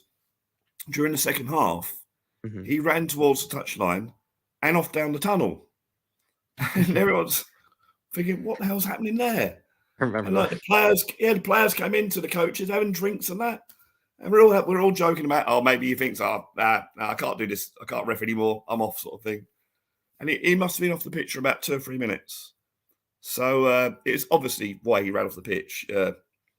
Obviously to use the facilities, shall we say, and which the crowd in the South Stand at one, I can't remember the chant, but in one part they were actually singing at the referee that why he went down the tunnel. And it's one of the most weirdest things I've ever seen at a football match. Really strange. I mean, let's be honest, it is always, maybe it's a natural body function, but it's also maybe something that doesn't really, let's say, scream competency when you're already kind of having a bit of a mare. Let's be honest. Yeah. It was just bizarre because he had an awful game. And, the VAR thing before half-time, although watching it on telly, it was the right decision, but it was just the way he went about it, No one knew what was going on because, at the actual game, they don't show you any replay, so you don't really know what's going on. But it was just bizarre, and then in the second half, he just walks off or runs off.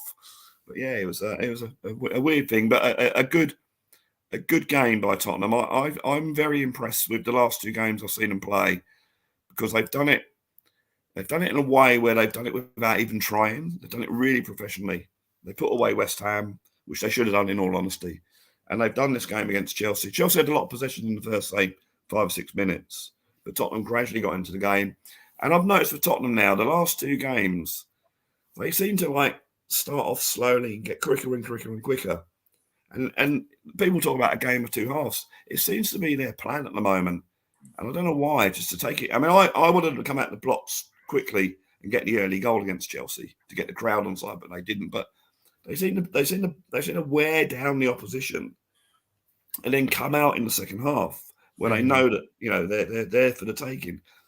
And when you look back at all the other games where we've done well in the second half but conceded in the first, if you look at those other games, you think, well, if we'd have actually had a decent defence and defended well in those other games, we'd be winning more games this way. So maybe this is the way they want to play. I think you're listening to me too much. I think you're listening to me too much about a strong defence. You know, you're singing right out of my front pages of my Bible, the Irish Hotspur Bible, Brad. Thank you. What did you make it just seems to be the way that they're doing it. And now when the defence is actually doing what they're supposed to be doing, it seems that the plan is working, and they're just wearing these things out because we know that we're a super fit team. You know, we know they had a lot of fitness training. We know that we've got quick players in there. All right, Sonny's been on the bench, but he's quick. You know, and he comes on for 20 minutes and he can take, you know, Kulichevsky, I thought had an average game yesterday, but he can be quick as well. And I think that's what seems to happen. I think Cooley was a winning runner with the ball all day yesterday and caused a lot of problems, Brad. He put a lot, no, he put his effort in as he normally does, but I didn't. Is it that input maybe you're talking about? That's just not there. Yeah, he didn't go for that. Yeah, he didn't do it as much as he normally does. Just go down that right-hand side and put the ball in or come on his left foot. And I think he had one chance he tried to shoot. But that's fine. We know he's a decent player and players do have their dips. But I mean, Richarlison, he's not scoring goals, but he had a better game yesterday. He sort of, they use him like a battering ram, really. Yeah. And he's put in and he's not, you know, that's the way that we need to play him right up front as a centre forward. Kane, his passing yesterday was absolutely amazing.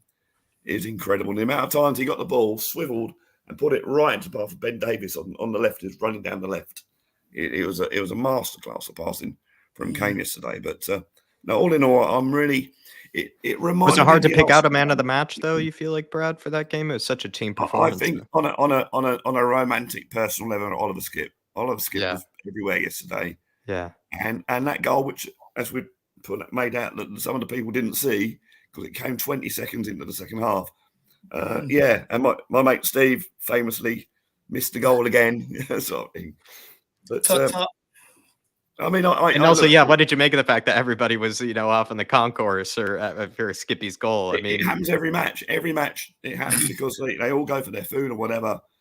If you go at half time, I've only done it once where I've gone to the actual toilet and then got a bite to eat. But sometimes they go and people like their beer at half time. I've never. You don't realize the match has kicked off. Like you know me, I like a drink, and I have a load of drinks before the game, a load of drinks after the game, so I can go half time without a drink. It's not a problem for me. But some people they leave before half time to get that beer in during the half time. But why not make sure you're back for half time, knowing that Tottenham are a second half team this year? Oh, well, exactly. That's the thing. Yeah, exactly. You can literally stay in there for the whole of the first time and a drink. Yeah. Go through the turnstiles at halftime, maybe. Brad, there's a discussion going on here in the chat with Jason Helms and King Huddle. And it's, look, you know, what do you think the upturn of form is? Some people are putting it down to Conte not being on the touchline. Look, me personally, I disagree with it slightly, but what's your thoughts on it? Well, I from what I've heard from people like Alistair Gold, who you know is one of the people behind the club and that, now he's still very much involved in the team, literally dictating what's going to go on from his home in Italy. So I don't think it's that. We win 3 in a row when he's not there. You know, that could be described as a statistical anomaly. You know, so I don't think it's got anything to do with it. I think it's still much context still, and all the players in their interviews after the match said, we're really looking forward to him coming back. So I don't think it's that. I think our upturn in form is because we're now playing more solidly. We're not making those silly errors. And that's what I was saying about Dyer the other week. If he could be just consistent and not try anything silly, just do what he's supposed to do, defend, he'd be a much better player. And I think that's what they're doing. They seem to be getting it right defensively. We've got an upturn in Emerson, who's been extraordinary. You know, the only one thing he has a problem with is when he gets that attacking ball and he stops because he doesn't really know what to do. That's my only criticism. But do you think he's? Some people have pointed out, Brad, that he's sort of like accommodating for it by just like immediately looking for Kulusevski or looking for Kane. He has a sense of urgency to sort of unload it or offload it. Maybe is the better word to someone else. And that's his only problem. And to be fair, we knew that about him anyway. We knew he could defend, and with that, more games than that. And it was very interesting when Porro came on, because you saw the difference in the attacking side of it. Now, I haven't seen Porro play a lot. As I understand it, his defending's not that good. So, but attacking-wise, you can see he's got that ball. He's pretty quick. Yeah. He takes the ball, he can take players on. So I'll be interested to see when Porro gets a few games. Look, we'll move over to the left there, wing back. Sebas Wolf put in a super chat earlier on saying that Ben Davies, he said he can't believe he's saying it. And he actually put in another comment after saying he's not saying, keep them around and all, but he's saying Ben Davies at left wing back to the end of the season. But look, credit where it does look like that it's solidified that back line. Them holes that were once there, they seem to not be there anymore, Brad. And ironically, the more defensive players we put out there, the better we look. And yet we're criticised for being too defensive before that. I think Davis is a player that you can more than not rely on when he's given a role to play. I mean, he was a left winger, wasn't he? During the season at Wembley, when Rose was out of the team, he was, I think, the second biggest assist for a left wing, left back. He's been put in that left centre back place where he plays for Wales, done a job there. I don't know if there's any stats that prove this. I think if you looked at Dyer, Sanchez, and Davis, I think Dyer and Sanchez would have loads of mistakes and errors. I don't think Davis would have that many, to be honest. He's not the greatest player in world football, don't get me wrong, but I think he does a job. And I think he's been given a job to do. He does it to his best of his ability. Now, whether he should keep that for the rest of the season, I don't know. He's the man in form at the moment, but I still think we got a lot more to see from Perisic. Session at the moment's out anyway, injured. But I think, I wouldn't sort of say based on 2 games, he's going to be. It's like saying Emerson being our brilliant player. I'd play Emerson for the rest of the season. I think we're going to have to see this rotation come into it. And I'm hoping that on Wednesday they do the rotation, but nothing silly. I mean, the game against Preston, we played really well, but he had a totally new back line. I hope he doesn't do that against Sheffield United, but he can still make changes. But as you said earlier, keep the back line more or less in touch and maybe make it up front. And sorry, continue, Brad. Sorry. The other thing I think is that I think we can beat Milan to get through to the quarterfinals, but I don't think there's any. I don't think there's many teams now that will challenge us. I don't think there's any teams better than us on our day for top 4. I think Newcastle will start to fall away a bit. Liverpool, a little bit of form, but then they go and draw at Palace. So they might fail a bit. I think we got top 4. If we can avoid Man City, I don't want to play Man City in the FA Cup because, if there's one game they're going to be out for revenge, it'll be an FA Cup game. Yeah. I think we can win the FA Cup. I think we can beat Man United on the day. I think if we can get past Sheffield United, which I think we will, I think it'll be a struggle, but I think we can get past Sheffield United. Well, I think we'll get in there. So I think we can win the FA Cup, like Philip says, and I think top 4 is ours for the taking. But my big but is it'll be a lot easier if we get knocked out in the quarterfinals of the Champions League. As much as it'd be really, really nice for us to get progress further, I think it would help us if we got knocked out in the quarterfinals so we can concentrate on the FA Cup and concentrate on getting the top 4. I don't think. I don't think. If you're honest, I don't think we're going to win the Champions League. Yeah. All right. Let's be honest about this. It's a good concession. Team, you look at the teams that are available in the quarterfinals and the semi-finals. We'd have to be absolutely brilliant. And I think going for the league, going for the FA Cup.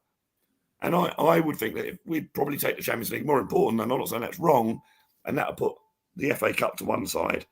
Yeah. I think the FA Cup is a great chance to win a trophy. And we should put all our eggs in. Well, not all our eggs, but we should really concentrate on that. I know it might be an unpopular opinion, but I would say, look, don't get me wrong, I'm going to be cheering to the rafters. If we play Borussia Dortmund, whoever in the quarterfinals, we beat them. Don't get me wrong, but I think if we want to win the FA Cup, And if we want to get top 4, which is not a trophy, but it can keep players like Kane there, it can keep players like Conte there. It gets more money, which hopefully they'll spend. Keeps the owners happy, which is important. Yeah, exactly. So, yeah, I think it is important in that aspect. Not to be and look, and I'll be honest with you guys, if you said you win the FA Cup but get out of the top 4, I'd take that FA Cup without hesitation. I'd take the FA Cup. Sure. Speaking of, I just want to say welcome back, Hotspur Jay. He said he hasn't been here in a while. Hope everyone's well, man. We're all good, brother. Hopefully life has been treating you okay. Look, never need to explain yourself ever, man. Like I said before, understand, world is back to normal. Everyone's got lives to live and stuff like that, my man. But genuinely, I hope life has been treating you well. Hopefully you haven't been, not here because things have been bad for you. Hopefully it's been because things are good, my man.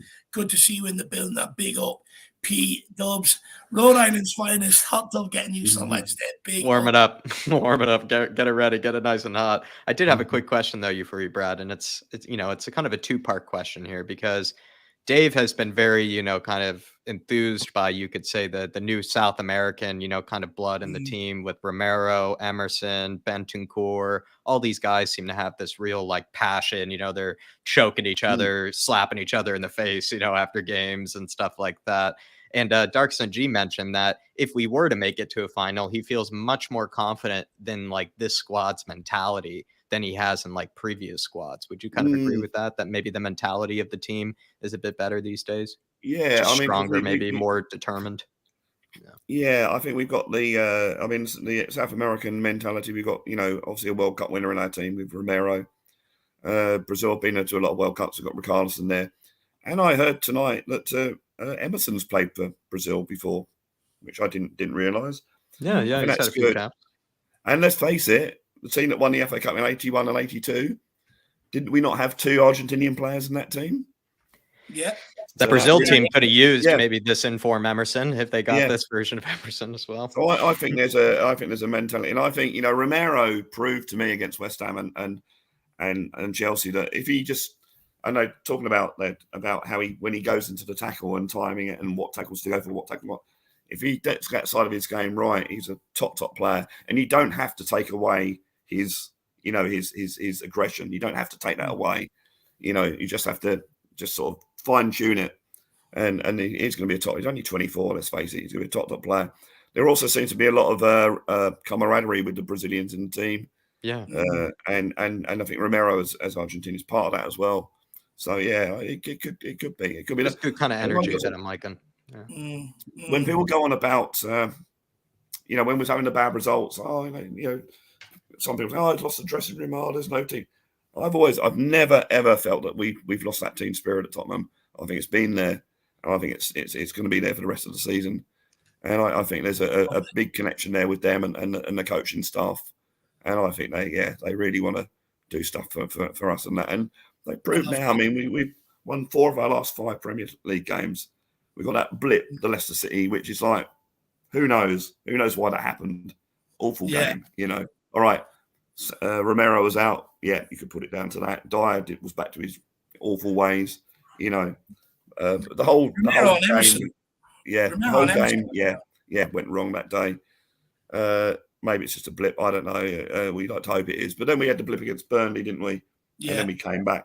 And I didn't realise that apparently we're 3 points better off after 25 games than we were last season.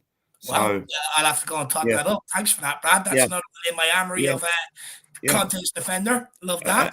Yeah, exactly. So, we're at the moment, this time last season, we would have been 6-7 points behind Arsenal. So we're now in 4th. And we're all right, points clear of Newcastle and Liverpool. Okay, they've got games in hand, but we got the points on the board. And as you said, one of Newcastle's games is at Man City. So, I think we're in a good position. It's just as always with Tottenham, it's consistency. Throughout my whole life supporting Tottenham, it's consistency. That's the biggest problem. Consistency, yeah. That's the biggest problem, Brad. But look, I was saying on the pre-match build-up the other day, before the Chelsea game, we have to beat Chelsea. We have to learn to be a bit consistent. Then we have to follow up midweek, follow up against Wolves. And, you bring that consistency, it brings confidence, which brings results. So it all goes hand in hand. But Brad, let's plug the channel if you've got any voice left. Love the new logo, Brad, actually, too. Oh, yeah, well, that's thanks to Ben Kaufman. If you smell what the coffee's cooking, he designed that for me and said I can use it. So, big up to Ben. That's really good. Yeah, so I've got the new logo. Blue Sofa Songs on YouTube. Me trying to write songs, basically. All the lyrics are mine, all the music's mine, all the guitar playing, bass playing, the drum loops. Well, I mean, I hit the button for the drum loops, but you still have to put them together. But that's all mine. Yeah. There's a song out at the moment, just a bit of fun called Primal Rock. It's a bit of a laugh because a lot of my songs are quite heavy and serious and personal. This one's just a bit of fun. And I was on We Are Tottenham TV on Friday on their fan show, and I mentioned my channel, and Ben Daniels said, you got to do an FA Cup song if we get to the final. And I actually have been thinking of that. So I made a promise, and I'll make the same promise here. If we get to the final, I will make a Tottenham FA Cup song. And Jazz Hodges sadly is no longer with us, but Dave Peacock's still around. So Brad and Dave, anyone? So there you go. So look, so put the campaign out there. I'll write a song for Tottenham, and I'll probably, if it's any good, I'll probably send it to the club. I mean, they're not going to play it or whatever. You're not going to be seeing Romero on top of the box, or top of the box, don't go anymore anyway, on top of the box going, Cup in Tottenham, sort of. But I'm definitely going to do that. So look, Brad, you never know where it can take. You look at Tim, Tim Winstone, big Spurs songs, he gets the opportunity to play there sometimes. So, you never know. By the way, actually, we need Tim to play that song everywhere that he made up about Tottenham at the AC Milan game. So everybody at Spurs Official on Twitter, Instagram, and make sure to get Tim in there with that song everywhere to play. But also Brad and what's the other guy's name? Dave? Brad and Dave? Dave Peacock, Brad and Dave, Brad and Dave, get that campaign going too. But Brad, and also Mr. Osper, Paul Beatty, look, if you're over here, if you come over for the final, I've got a bass guitar. It's got your name on it, so you never know. What a collab that would be. Brad and Paul, I could definitely watch that for sure. There you go, yeah. That'd be a cracker. Well, Brad, big yourself up, my man. Go Cheers, and get guys. some rest. Good man, thanks Brad. for putting up with my voice. Great call. My voice is all the time, Brad, so I'm not sure who sounds worse, me or you.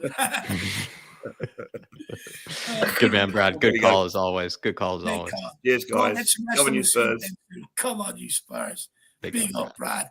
Everybody do check out Brad's channel. Give him the love he deserves. He's a great guy. Very nice guy as well. So everybody check out the channel and show him the love he deserves and smash that subscribe button. We've got Queen Ellie, Spurs Ladies channel, says, just before I go in to watch my film, thanks for the big up, lads, and the Irish Hotspur Bible. I'd love a copy, so this is a down payment, Dave. Look, no bother, Ellie. I'll give it to you over the curry that we will be enjoying after the AC Milan game when we're over there. So look forward to that, and I can slip you the Irish Hotspur Bible under the table. But it's going to have to be done in private because it is illegal. It's that truth manifesto. It's brilliant. So it has to be done on the table. I'm afraid the CIA or the MI6 or whatever it may be might come in and try and confiscate it, Ellie. So Dave's 95 Theses on the back line. Just big up, Ellie. Exactly right. Big up, Ellie. And we put your link in there. I'm looking forward to some more Spurs Ladies content. And it's good to see you also filling that void that does need to be filled as well when it comes to it. And I do hope they turn around this season, let's be honest, because they started high and then they've kind of fallen apart a little bit. But let's see if they can finish the season strong. Kind of a bit like Spurs, let's be honest. They've had a similar season. So big yourself up, Ellie. Big up, Ellie. Love that. Can't wait to meet you, Slan. It's going to be a cracker. It's going to be a cracker. Spurs Between the Lines, a.k.a. Mia. She says, great show, guys. Dropped out as I'm feeling a bit tired, but I'll speak to you soon. Great win. I'm very happy, and Romero was so good. You can't. That's why you're tired. That's why you're bunking off early. What's Romero? She's got in contact, Mia. But no, honestly, I hope you're okay. Hopefully you're not too shattered, but rest up. Yeah. I find when you're tired, put on a good documentary or a good movie and drift off to sleep is what I find. So make sure you look after yourself, my dear. And look, if you get too sickly, I'll have to send Romero around, special request. Pick yourself up, Mia. You had a great call-in with Jacob. I was able to listen to it. I really enjoyed it as well, and I hope you start feeling better. But I know you also get up nice and early to get those news updates and your thoughts as well. On your channel too. So hopefully you maybe feel well enough to keep delivering those. But pick yourself up, Mia, and maybe we'll put a little plug in for your channel as well. While you're gone as well. Put it in there for her, Jack. I'm gonna put the link in for you. But like I said, great call with Jacob the other night, though. Big up, Mia. Really appreciate that. You didn't have to send a super chat. You could have just private messaged us or put it in the chat here, but I really appreciate it. Great support for the channel. Absolutely love it. Jacko is putting your link in for your channel there now. And P-Dub says, Dave and Jack, quick question. Are the Champions League spots being expanded next year or the year after? I feel like it was for this year. I feel like it was like the rule was maybe brought into place like last year or something, and then they were like announcing it for the following season, or maybe it's 2024. I could be mistaken. It's probably this. I think it could be 2024. I feel like we would be hearing more mentions of it if it wasn't the case, right? Because they still keep talking about top 4 and stuff like that. So maybe it's for 2024. P-Dubs. I'll look into it though. Yeah, we'll look into it and we'll get you the answer, P-Dubs. Big up, my man.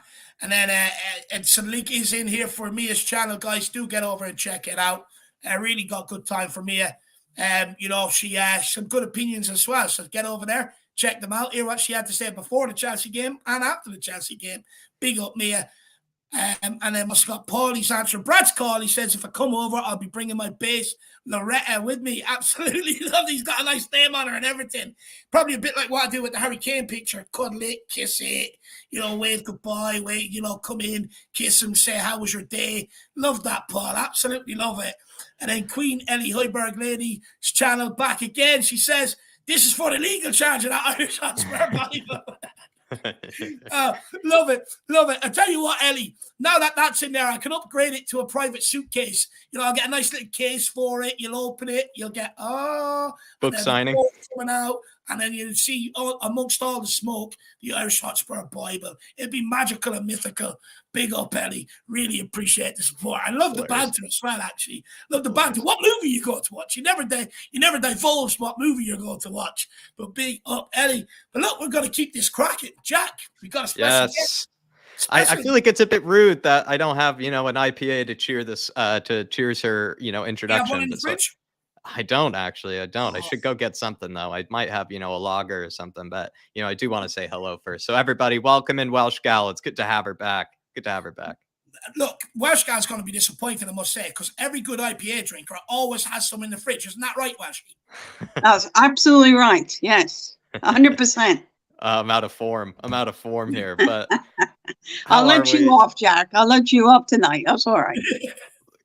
But I'm looking forward to the Welsh Gal and I are going to meet up as well and have some good IPAs and Spurs discussions and football chatter. Indeed. But it's good to have you back on, good circumstances now, Welsh Gal, because I know that it's been a rough season and I don't, really blame you for, being busy and you not being, on with us, but we finally have you back, post Chelsea. Yes. Is it the most important win of the season, do you think? It is. 100%. Just a couple of things before we jump into that. I want to say a couple of things. First of all, I'm very much looking forward to hearing Brad's FA Cup song. Yes. And I think everybody should get over the Blues Office songs because Brad is a very talented man. Yeah. So, and then my other thing is I want to give a shout out to who I heard mentioned before was Pierluigi Collina, because he was the absolute Cadillac of refs. Yes. So he puts all these guys to shame. These guys are all schoolboys compared to him. But anyway. Let's talk about the referees for a minute. You're after perking up my interest here. Yeah. Look, you look at someone like Pierluigi Collina. I mean, just there was nothing for the cameras. It was just I'm here to referee a game. Took no shit from players. So, I mean, as a referee, how did he command that respect compared to some of these, numpties nowadays?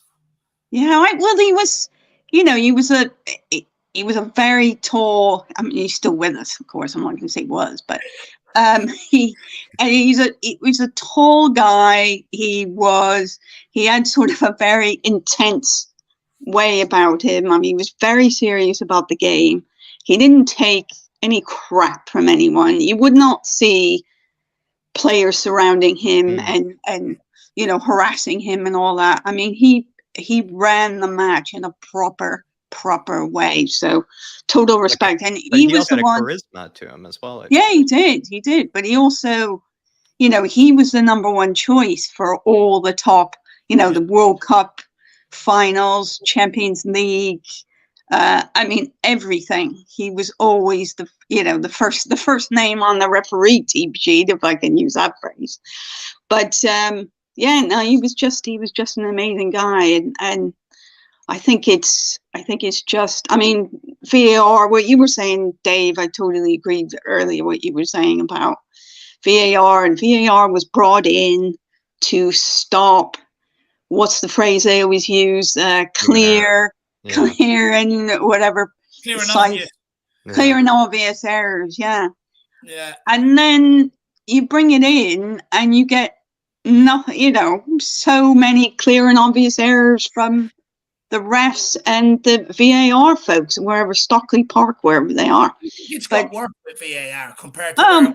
But I mean, people not even knowing how to draw a line for an offside, and I mean, it's outrageous because it's causing teams to lose points. It's causing very serious situations where this could stop people from getting top four. This could stop people from getting the Europa League spots. And an apology and things like that.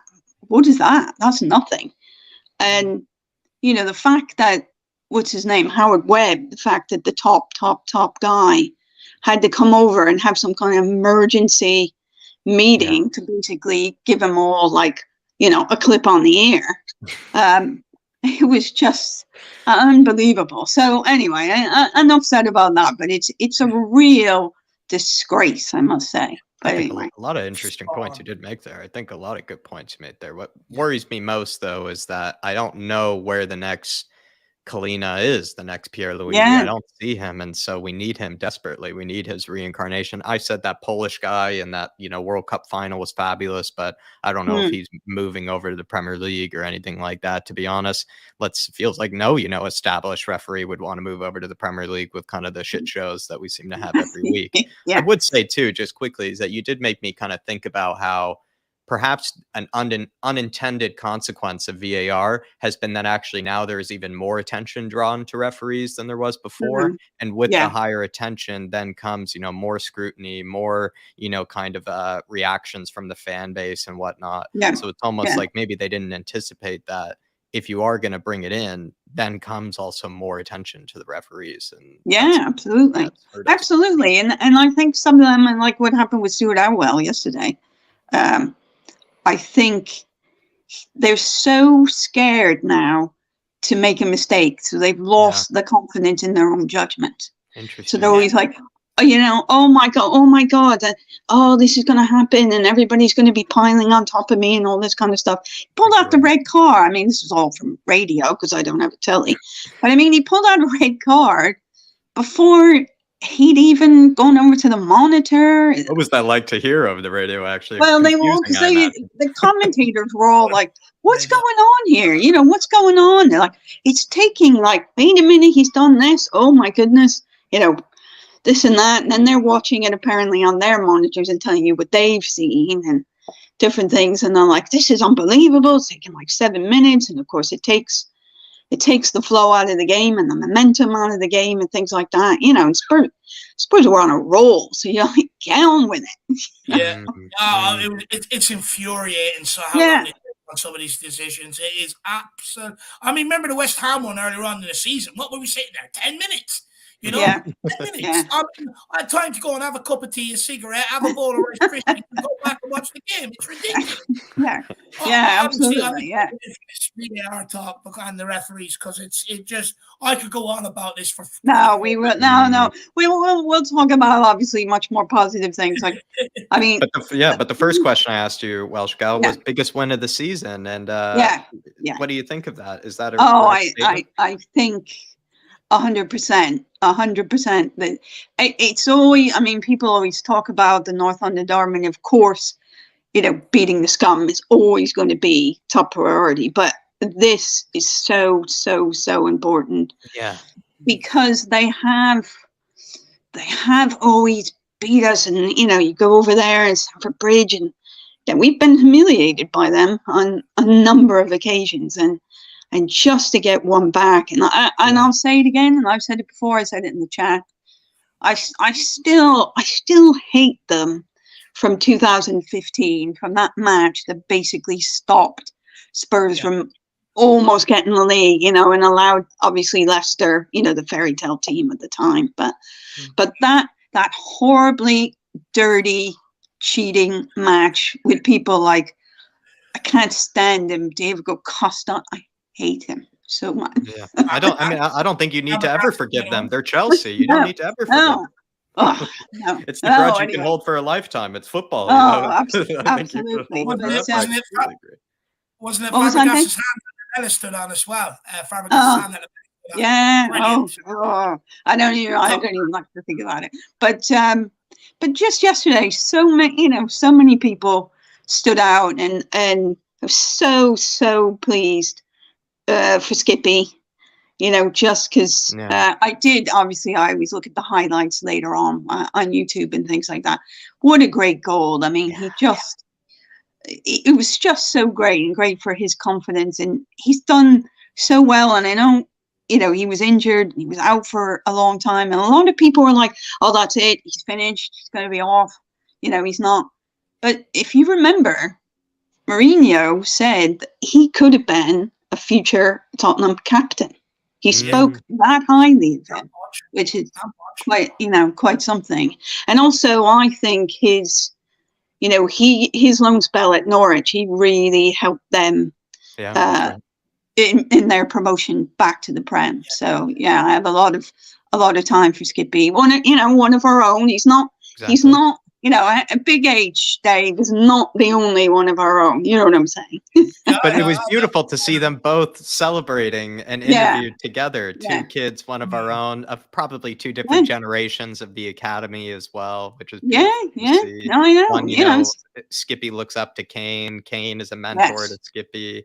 I also would say as well, what did you make of the fact that Skippy said he didn't even make great hit, you know, he didn't make great contact with it. He said it wasn't even one of his best, hits. He didn't even make, clean contact. Crazy. He's so humble, I think. Well, I think sometimes they're overly modest sometimes. You know, they're not used to being interviewed by Sky Sports or whoever these other, these people are and all that. So, you never know. But I mean, I people don't like to talk about Liverpool, but I really like that Harvey Elliott at Liverpool, and I think he's, he and Skippy could be on a similar level, if you know what I mean. And he scored like 5 goals for Liverpool, and I was in a hotel room in London because I went up for the meet when Bobby Kay was here and met everybody at Ben's coffee shop, which was great. But anyway, so I happened to be in a hotel room, and there was the match on because it's FA Cup. So I saw that match, and I saw Elliott's goal, and it was really, really good. But anyway, aside from that, but it was it was just so good to see them to sort of taking the game to them. They looked organized. They looked, they had just had a good shape. Everybody was on it. Everybody had a great attitude, and like Richie and all that. I like Richie's attitude. He's a badass. I like that. And the South American culture that's bringing. Yeah, but exactly. And and Romero and all that. They're not scared to go in for a tackle. They're not scared to square up to somebody. Not scared of anybody. You're right. No, and there's nothing wrong with that. But Richie, he just needs to work on his finishing. He just needs to get over the line, because he's got a lot of things to his game, but I think if he could just start banging in the goals, which he did for Everton, under Fat Frank. That's one for you, Jack. Thank you for that. Much needed. Oh, you're hitting all the check marks here. Welsh Gal. I love that. I have a question lined up, Dave, but did you want to ask? I just have a couple of comments that I want to put to Welshie. Queen Ellie Spurs late. I hope you don't mind me calling you Welshie, by the way. If I give you a nickname, it means I like you. No, well, Welshie, and on the other streams, on Bob, in the wall, I'm known as Welsh Jit. So carry on. After Anja, okay, yeah. Queen Ellie says, "Oh my God, Welsh Gal, love you even more. So articulate and using the word scum and hate Diego Costa." Fan here from Ellie, and then we've got Sugar Pebbles 28 says, "David, Jack, and Welsh Gal, do you think it's not actually because of Stellini and Mason that we're winning all these matches?" Oh, I think that's a hard thing. That's a hard thing to say. I mean, obviously Stellini is always been there, and he's a number 2 to Conte and all that, so he must have a rather large influence.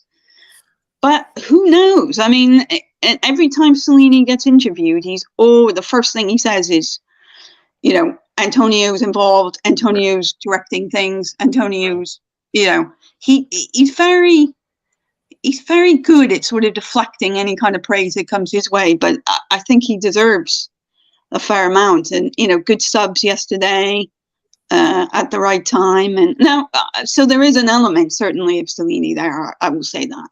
They are. Sugar Pebbles. Let me know whether you agree or not. Jack, any more questions for Welsh Gal there? I gave her the ones from the chat. Yeah, let's talk about maybe the one and only Welsh player of this squad, Mr. Ben Davies. Yeah. I mean, I don't know if you have, a soft spot for Ben Davies, Welsh Gal. I don't know if we spoke about that before, but I feel like he's making a case for himself at left wing back for the rest of the season. Or is it just 2 games that you feel like he just, had a good game in, and then maybe back to putting in Paris? I don't know. I mean, it's a funny thing because I sort of go back and forth about Ben Davies, because sometimes I'm like, me too. Get off, you're rubbish. Even though he's from down the road, I think he's from Neath, which is by Swansea for anyone who's not familiar with Wales. But he, I mean, I remember sort of when he broke into, not necessarily broke into the team, but Danny Rose was such an amazing player, and his height and all that, and then he got injured, and then sort of Ben Davies came in, but I mean, sometimes he can be really good. He has a way, and people correct me if I'm wrong, I may not be, but he has a way of sort of sometimes just taking up his game a level when he sort of senses people are against him. What did you make of my survivor comment? Like, I think he is maybe a survivor. It's almost like he seems to sort of see, like you said, he sees over his shoulder. He knows maybe the pressure is on, and he can kind of turn it on. It's not a great characteristic to have, because you like to be consistent, but at the same time, he seems to continue to keep some distance between him and Sanchez and Dyer and those guys. Yeah, he does. He comes up with something just when people are like, not sure about him.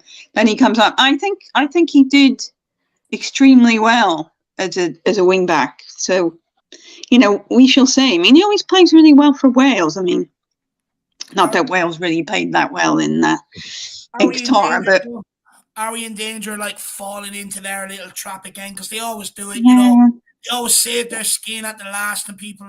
Well, I think there's an element there, and I remember what Australia Paul said, that he didn't like the fact that he thought maybe it was a grass, He is, and I think there is an element there, certainly, but I don't know. We'll see. But I totally agree with what people are saying, like you were saying, Dave, that's fine. Let's keep him on, but if an upgrade, and the thing is with Spurs now, having the momentum, having top 4, moving along, looking good, now there might be players that maybe a little while ago went, I'm not going to Spurs, man.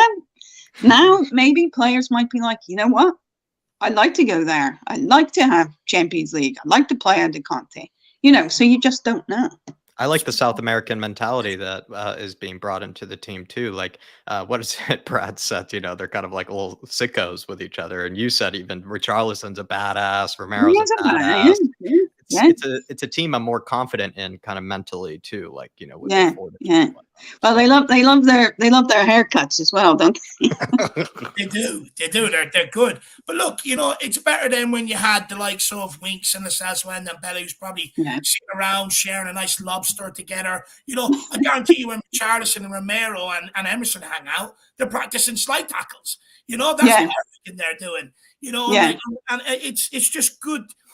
Do you agree with what I'm saying, actually, Welsh Gal, about, you know, the change that I'm seeing from the 3 Chelsea games under Antonio Conte's first season to now? And the same question as I asked Philip, do we have something there to build upon, or do you think we'll have to knock it down when Conte goes and re-go again? I don't know. I think there's an element. I think they've turned a corner in some way. Now, I don't, of course you don't know. You hear a lot of things, but I think somewhere I heard somewhere, I can't remember, that there was some kind of sort of closed door dressing room meeting after Leicester, that there was some home truths brought by Ben Davies. Hair gel at each other, I heard. Yeah, and maybe they needed that kind of thing to clear the air and things like that, because you can't be tiptoeing and you know, walking on eggshells with people. You know, you want to win. That's what the team should be doing. They should have ambition to win. So, and if there are any distractions or anything that might be preventing that is easily fixable by just a heart-to-heart conversation, then, you know, do it, right? Yeah, and sometimes that you need that without any kind of management. Because I think sometimes, I don't know. I mean, it's almost like Klopp now. Sometimes, you know, he's been at Liverpool for 7 years, 8 years. I think sometimes it just becomes like white noise in the background. And sometimes you need leaders in the dressing room to step up, you know. I think you're spot on. Spot on. I heard the argument got that heated after Leicester game that they started whipping each other with their €100 Gucci towels and started spraying their $1,000 bottle of aftershave. Hairspray battle. It's a hairspray battle, exactly. You know, one of them put out the hairdryer and put it in the boot of his car. Yeah. They needed to clean up after that session, I think. I'd say, look, I've had more heated games of Ring a Posy when I was 5 years of age, let alone they have now, you know, with the way they go on. But Laura B says, big up Welsh Gal, nice to hear you have your say. Oh, big up everybody in the chat. Lovely to speak to you, fantastic gentlemen. And big up to all the Harris Army. And come on, you Spurs. Is there anything that you wanted to say that we didn't get to let you, you know, say that you wanted to come on and discuss, or a certain topic, or maybe even a certain jab at a certain, I don't know, whatever, you know, any final points that you wanted to make, Welsh Gal? No, Jack knows my favorite. You know, I've got a soft spot for the Dyche, you know, the eat nails for breakfast. Thomas Frank, another one who I think is an absolute class act. Burnley are going great guns over Vincent Company. So very, very happy about that. But yeah, you know, those are my favorite things that I always talk about. I like your Thomas Frank appreciation. I think he's kind of like a politician. He's like a politician, I feel like, Thomas. Yeah, a card-carrying member for some of those fan clubs. Yeah. But Brighton, the young Irish guy scored from at the weekend, Femi. You know, he's doing well there under Vincent Company. So hopefully he stays doing well there. But Welsh Gal, it's been an absolute pleasure. Great call. Of course, I already had the pleasure meeting you up in Dublin before the game. Yeah, no, I enjoyed that very much. I'm looking forward to your good company, Jackich. I'll be seeing you very soon. Indeed, very will. soon. Will Nick be with you as well, Jack? Will Nick be going? I think Nick will be happy to join us. I think all are welcome, but Welsh Gal and I will reserve a table for just ourselves, and then anybody can join in on the IPAs with us Of course, but I yeah, I'm almost looking feel forward like to it. I It's almost been a feel like long. It's of course since we're so far away and everything. I feel like it's just a long, long, long overdue meeting with Yeah, so many people, absolutely. so many. Yeah, people. Jack and I will kick it off, and then if anybody happens to be in the area wherever we are, they're welcome to join. Yeah, exactly. I almost feel like I need to see live streaming you and Jack discussing IPA beers. I don't know why, but I find it would be absolutely hilarious. I could definitely nerd out. Oh my God, that would be hours. We don't have time for that conversation. We have time. Don't worry. We have time. But Welsh Gal, a lot of people are really enjoying your call. They're saying great call in and that. So fair play. Fair play. Well, thanks everybody. Thanks, lads. Big up. Have a real pleasure to speak to you. Have a good night, everybody. Have a good night. Before you go quickly, hopefully you can make it regularly on Mondays. That'd be nice. I enjoy talking to you. Well, yeah. Who knows? Whenever I might turn up again. Turn up on a good one. Turn up on a good one. Let's keep this winning form and indeed. All right. Cheers, boys. Take care, everybody. Thank you for all your support. Privately as well. I really appreciate it. So thank you. Well, thank you. Thank you for everything that you've done for me, lads. No, thank you. All the best now. Take care. Bye-bye. Great call. Bye-bye. Jack, you finally got to speak to Welsh Gal. Finally, Dave. Finally, it's been done. I was so jealous of that. I forget what the circumstances were when I did miss it. But whatever, it's finally been done. And it's also been good that I just get to chat with her right before, I get to meet in person as well. And I must be honest, I actually think that was a cracking call, as well. It really was interesting. I liked her takes on the referees. I loved, of course, her takes on the mentality of the squad as well. And also just kind of maybe the future and whatnot. She just had a lot of fabulous takes, I must be honest. It was. She was a very good call. Very good call. For someone that doesn't do it so often, it's very that's exactly right. Whatsoever. Brilliant call. Brilliant call. Laura B, if you're like Welsh Gal, maybe a bit shy or a bit hesitant to come on, Welsh Gal will tell you, just get yourself on here, come and have a conversation with us. We'll get you through it, no problem at all. So make sure you get on and have your say. Big up, Laura B. We've got Public Nuisance. He says, we ain't Arsenal or Spurs, we are Ireland. Come on, Ireland. Euro 2004, here we come. Come on, you boys in green. I think, Public Nuisance is an Arsenal fan, and I'm a Spurs fan. I am Spurs. I will always be Spurs, my man. And it's supposed to, I think he was supposed to put Euro 2024. Look, we're a long way off qualifying for a major competition. A long way off it. I just want them days. International competition. I can be excited about it because Ireland are there. When they're not there, I just enjoy watching it, but there's no excitement or buzz about it. So we need Ireland to get back there, Public Nuisance. Got the nucleus of a good young squad. Probably the wrong guy in charge to take it forward. He's done a good job bringing them in. But now I think we just need someone a bit more tactically astute with a bit more of a resume to be able to take them forward, my man.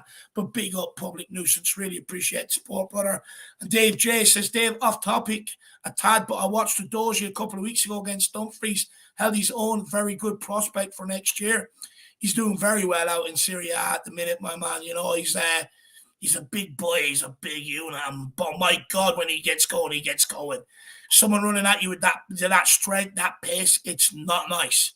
Very easy to blow by it, very easy to shrug you off. But from what I've seen, he's decent enough in the final third, He doesn't get panicky. He's sort of composed, Jack. Yeah, I think he is really composed. And he's also quite young still. I'm not even sure if I don't think he would count as homegrown, maybe, because I think he's now 20 years old or something. I just looked that up. But he's still so young, and he's looking really good at the moment. And also, let's be honest, Session is probably going to go and is probably going to, not really play for Spurs, at least I hope, because he really has proven probably just not to be good enough. And Udogie could be an excellent replacement for him, really could be.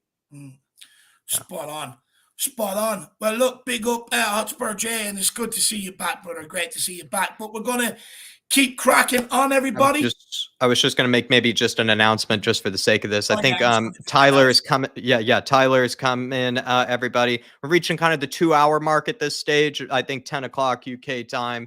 Anybody that, is planning on coming on, saving that link, you're doing some stuff in the background, completely understand, doing some stuff and whatnot. But if you are planning on coming onto the show, you do a massive favor by just clicking that link now and coming into the lobby. That way we have an idea of how many of you are left that want to come on and still have your say, just so we get an idea of how many, are left.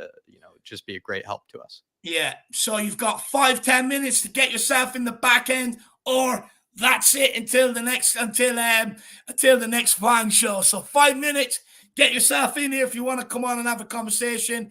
If not, we'll speak to you again very, very soon. Danny Ellisito says, come on, you Spurs. Guys, what do you think the front three or the front three midfield to defense should be for Sheffield United's few players need to be rested, but we got to be careful. Look, for me, very easy. Keep the same back line right across. Maybe I think you can rotate the wing backs, but I think you've got to keep the three centre backs of Langley, Dyer, and Romero. I think Porro. I think you got to. I want to see Porro in there. I'd give Emerson a rest.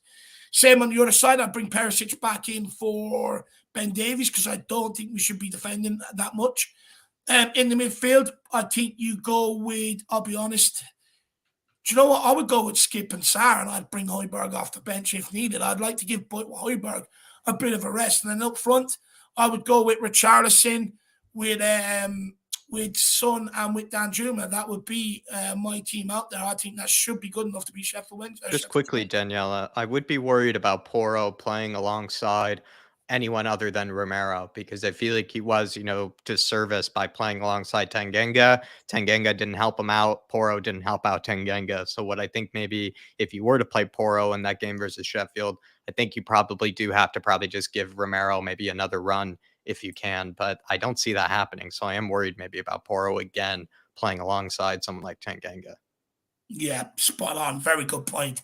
Can't see that again. Look, we just got to accept Tanganga, Sanchez, people like that, nowhere near good enough. Nowhere near good enough. And you can't rely on them in these sort of games like they have proven before.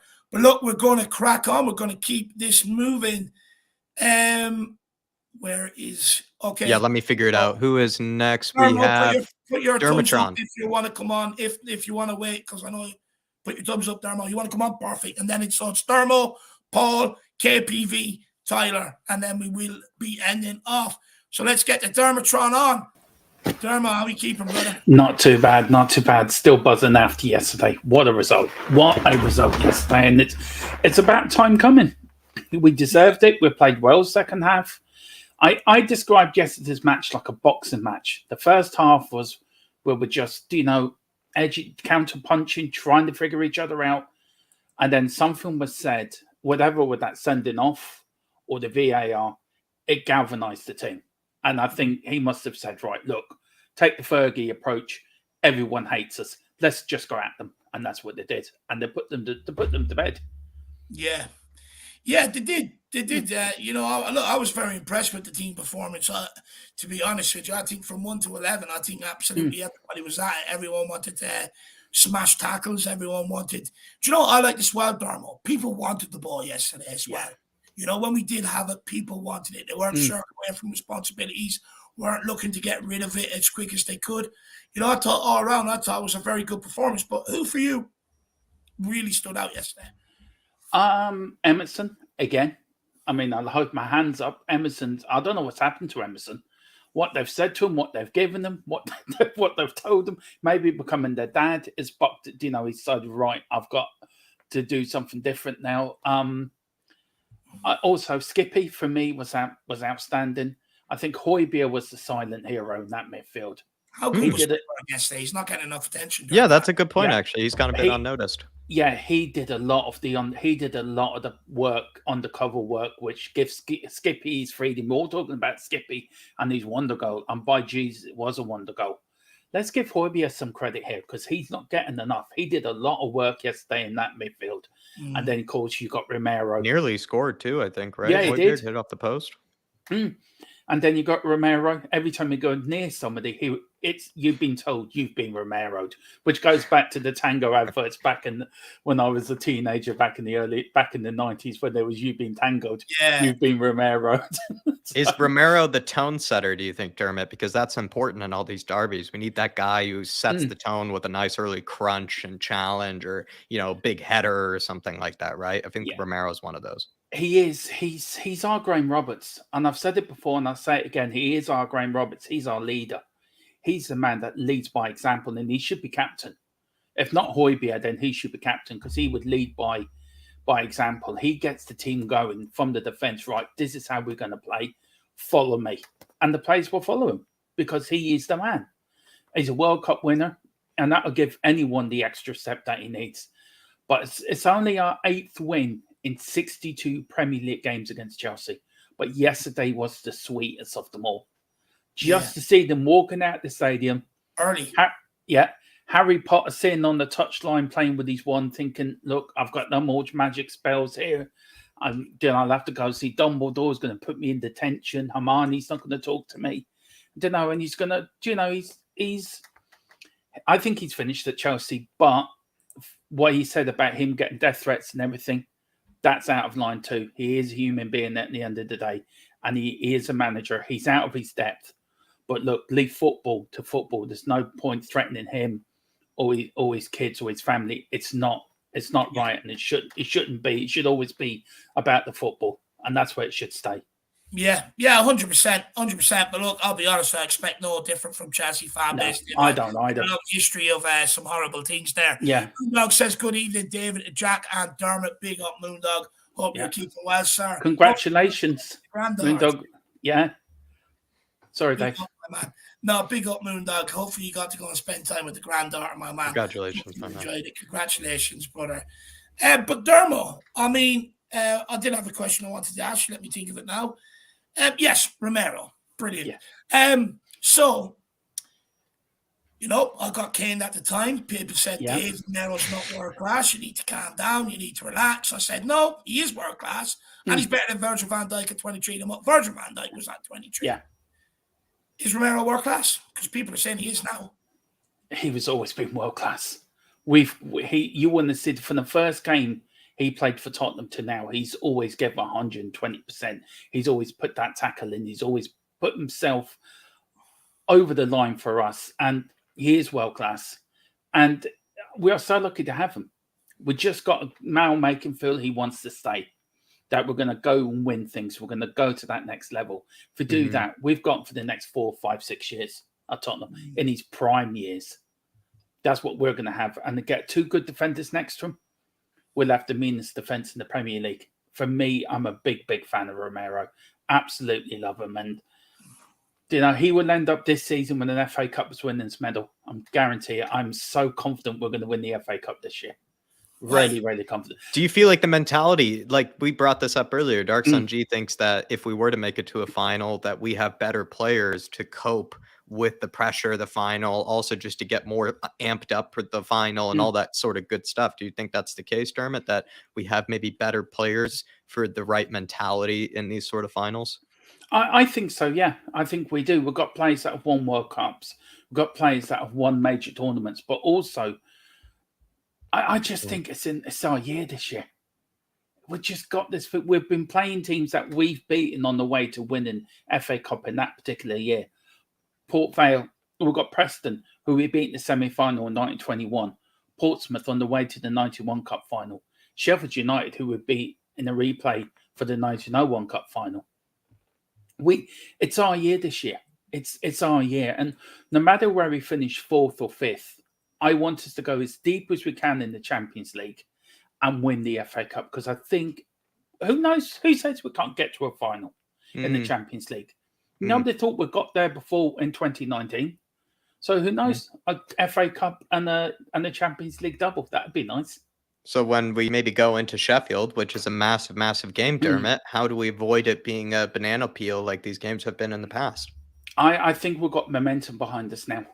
Okay. I think last year, I think it was some of the players that he picked had no passion. They just didn't turn up. It was a wet night in Middlesbrough. Didn't fancy it. We've got players now who fancy it, who want to give the wall for the team. It's like we're going here. We're going to win this trophy. The fans deserve this. I want the FA Cup. I'm sure Romero would love to get to a cup final at Wembley. I'm sure Emerson would love to get to a cup final at Wembley.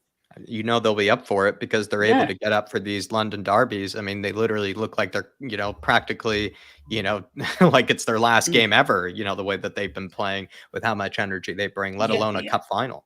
And also Conte would love to get there, I think, for himself. I think Conte would love to get to a cup final for the memory of his friends who he's lost this year, just to say, that's for you. And he can walk into Daniel Levy, right, I've won you a trophy. Now give me what I want. So the question becomes, if Conte wins an FA Cup, do we have to do all we can to keep the guy? Because he would be the most successful Spurs manager since Juan de Ramos. Yeah, we do what we can. We do what we have to do. If he wants God, on the hours, close your ears. You don't want to hear this answer. Yeah, we've got to show momentum. We've got to show them lot down the road that we're better than them. We are better than them. We've got a better stadium than them. We've got a better training complex than them. We have a better manager than them. Let's now go and win something and be more successful than them. Let's rub their noses in it because it's about time we did. Yeah. I would love to actually win the league on their ground. Give them a bit of payback for what they did to us twice. I don't care what ground we win it on. I just want to win a league. I'm not that fussy, Dermot. I am. I just love to win it at the Arsenal ground, just in the North London derby, win the league that day, just to rub their noses in it. I just want the whole following season fans coming in to talk smack, and it's like, please, I'm a champion. Don't talk to me. In fact, go through my agent because I'm a champion right now. You don't deserve to speak. You're not on my level. That's where I want to be when we win a league, man. We've got to be so careful Wednesday that we don't get complacent with Sheffield United. They're doing well in the Championship. We just cannot be complacent. Whoever he picks has to be 120% switched on for the 420 minutes because it goes to penalties that night as well. So we've got to be switched on. I'm sure there will be, but we've got to be switched on because that could be a banana skin for us. Can you leave out Harry Kane then, Dermot? I think I would. Richarlison? I would. I would start with Richarlison. I would leave Sonny out as well and put Dan Juma in, and then just bring them on as and when we need them. We should have a good enough reserve team to get through this game and give them a proper rest for the game on Wolves on Saturday and especially the AC Milan game next Wednesday. We have to protect them and wrap them up. I would actually rest Højbjerg for the next two games. I would actually put Sarr and Skippy together and rest Højbjerg now for Wednesday and Saturday's game. Not a bad player to rest, I must be honest, because we do know the risk of Højbjerg getting run into the ground and then his levels do drop a bit. It's maybe not a bad choice, actually. I mean, Skippy needs more games, of course. Maybe Højbjerg, you do take out of it. Is that going to happen is going to be a curious one because will they be willing to leave that much experience, but also like we brought up earlier, that right mentality of player on the bench? Will they leave those guys on the bench? Well, Skippy's quite experienced enough now to him and Sarr. Right. They went into that AC Milan as young men. They've come out of it they went into that match as kids, if you know what I mean, in the football term. But they came out of it as men. I agree. And I think you can trust them in that middle. It's Sheffield United. It isn't Man City. Sheffield United are a difficult tie. It's a winnable tie. And let's get into the quarterfinals for the first time, I think, in about 4 or 5 seasons, since we last got there. Well, we keep getting knocked out in the 5th round, don't we? We do. So it's been a common theme over the last 4 or 5 years to get knocked out in the 5th round. So it's a big game this weekend. Or this week, in 2 days' time, we'll talk about this weekend. It's an important week for us. The next, say, 3 or 4 games, it's an important game for our season. Get into the next round of the Cup, beat Wolves on Saturday, which is a difficult place to go to anyway, and get a win next Wednesday, which we better do. Because if not, I will be marching down from the stand over to whoever's in charge and saying, look, Payne, go and Mr. Levy, give me and Dave our plane money back. You'll be stuck in England. You won't be getting that, Dermot. Just quickly, Jerry from Filipino Spurs says Romero is world class. Watch how Spurs made Leicester look like a title contender team without his presence on the pitch. Absolutely spot on. Something I've been saying, my man. Big yourself up, Dermot. Quickly, Mitch Groves, good to see you in the house as well, brother. Good to see you. Dermot. What's happening over on THFC tonight? Well, Philip mentioned it earlier. I just got explained about the curb crawling thing he said. With David Pleat, I have a running joke on there over there that David Pleat keeps calling the AA every time he goes around the corner. He keeps breaking down in certain places. So that's what that joke was about, because I keep coming up. Every day goes around the corner. Oh, hang on, I've broken down here. Allegedly. Yeah, we've got that coming up this week. Next week, we're going to do some daily stuff from the stadium. I'm going to do some daily pre-records from outside Tottenham Hotspur Stadium. Me and Ellie are going to do a stream, I think, from a pub on one of the 2 days. And then me and Philip then are going to do we're going to do a match day blog, me and Philip and Ellie that day. So we've got all that coming up next week. So I'm looking forward to it. Can't wait. Looking forward to going to the game. My first night game in a long time. First Champions League game. So I'm buzzing for that. Yeah. And the island are going to take over Spurs. There's a lot of Irish people coming over, so we're going to take over White Hart Lane for the night. There's already about 60 that I know of going, so it's going to be... I read somewhere about 100, Dave, of us are coming over all together. Interesting. The invasion has started. Yeah, might as well bring the Guardy with us. Maybe we're gonna. Oh no, you leave them well at home. They can stay. They can stay at home. We don't want them anywhere near us. Yeah, fair. Going to be a solid turnout. Great call, Dermot. Dermot, great call, my man. Can't wait to race you to King's Cross on Monday. That's going to be. We're going to blog that. Me and Dave are having a race to King's Cross. Now we're going into different airports. Now hopefully Dave's going to blog his journey. I'm blogging mine. And we will be keeping a tad. It's like a Top Gear race. We will be keeping a tad. Who's ever last has to buy the other person a bacon butty. Love it. There you go. Dermot, just letting you know now, brown sauce, bit of butter, because I'm going to win, my man. It will be fun. And Jack, I'm looking forward to meeting you for the first time. Yes, I cannot brother. wait. I'm so long overdue. So long overdue. But everyone, please subscribe here to these two. These two lads are the reason I'm doing YouTube. So please help them get to 10K. They really do deserve it. Love that, Dermot. I love that, man. I really appreciate that. I would love to get to 10K. Let's see how close we can get it. But Dermot, everybody check out THFC Till I Die. Smash the subscribe button. Dermot, great calling. Yeah, again, you're on a roll with these callings, my man. I know. I love doing them. They're great crack. And look, we need to get a cup final song when we get to Wembley. Dave is going to Wembley. Jack's knees are gone all trembly. There's the start of it. Everybody else just carry on with it. I hope so, Dermot. I hope so. Dermot, good man. Much love, my man, and we'll see you again. You too. See you again. Come on, you Spurs. Love you, man. Yeah. Absolutely love that. Absolutely love that, guys. Do check out THFC Till I Die. Dermot is on a roll with these call-ins. Let's keep this moving. The next one we've got, the one and only, the famous Mr. Paul. I call him Osper. Mr. Osper, how are you keeping, my man? I'm all right, man. How are you two going? I'm still on the high from yesterday, Paul. Oh, it was great, wasn't it? It was great. It was great to beat that dirty, useless club. And people, the player I really hated from Chelsea was John Terry. Mm. Yeah, I mean, I'm pretty sure almost all of football hates him that aren't Chelsea fans. Well, you didn't see Steve Perryman put a Tottenham kit on in 1984 to lift the UEFA Cup. He let Graham Roberts do it, A bit like Harry Maguire yesterday with Bruno Fernandes. It was embarrassing. He looked like such a fame merchant or a fame hugger. It was embarrassing. Yeah. Oh well. Embarrassing, Paul. We finally got the hoodoo offer back, and Harry Kane scored. Someone said earlier on, what drought were you talking about, Dave?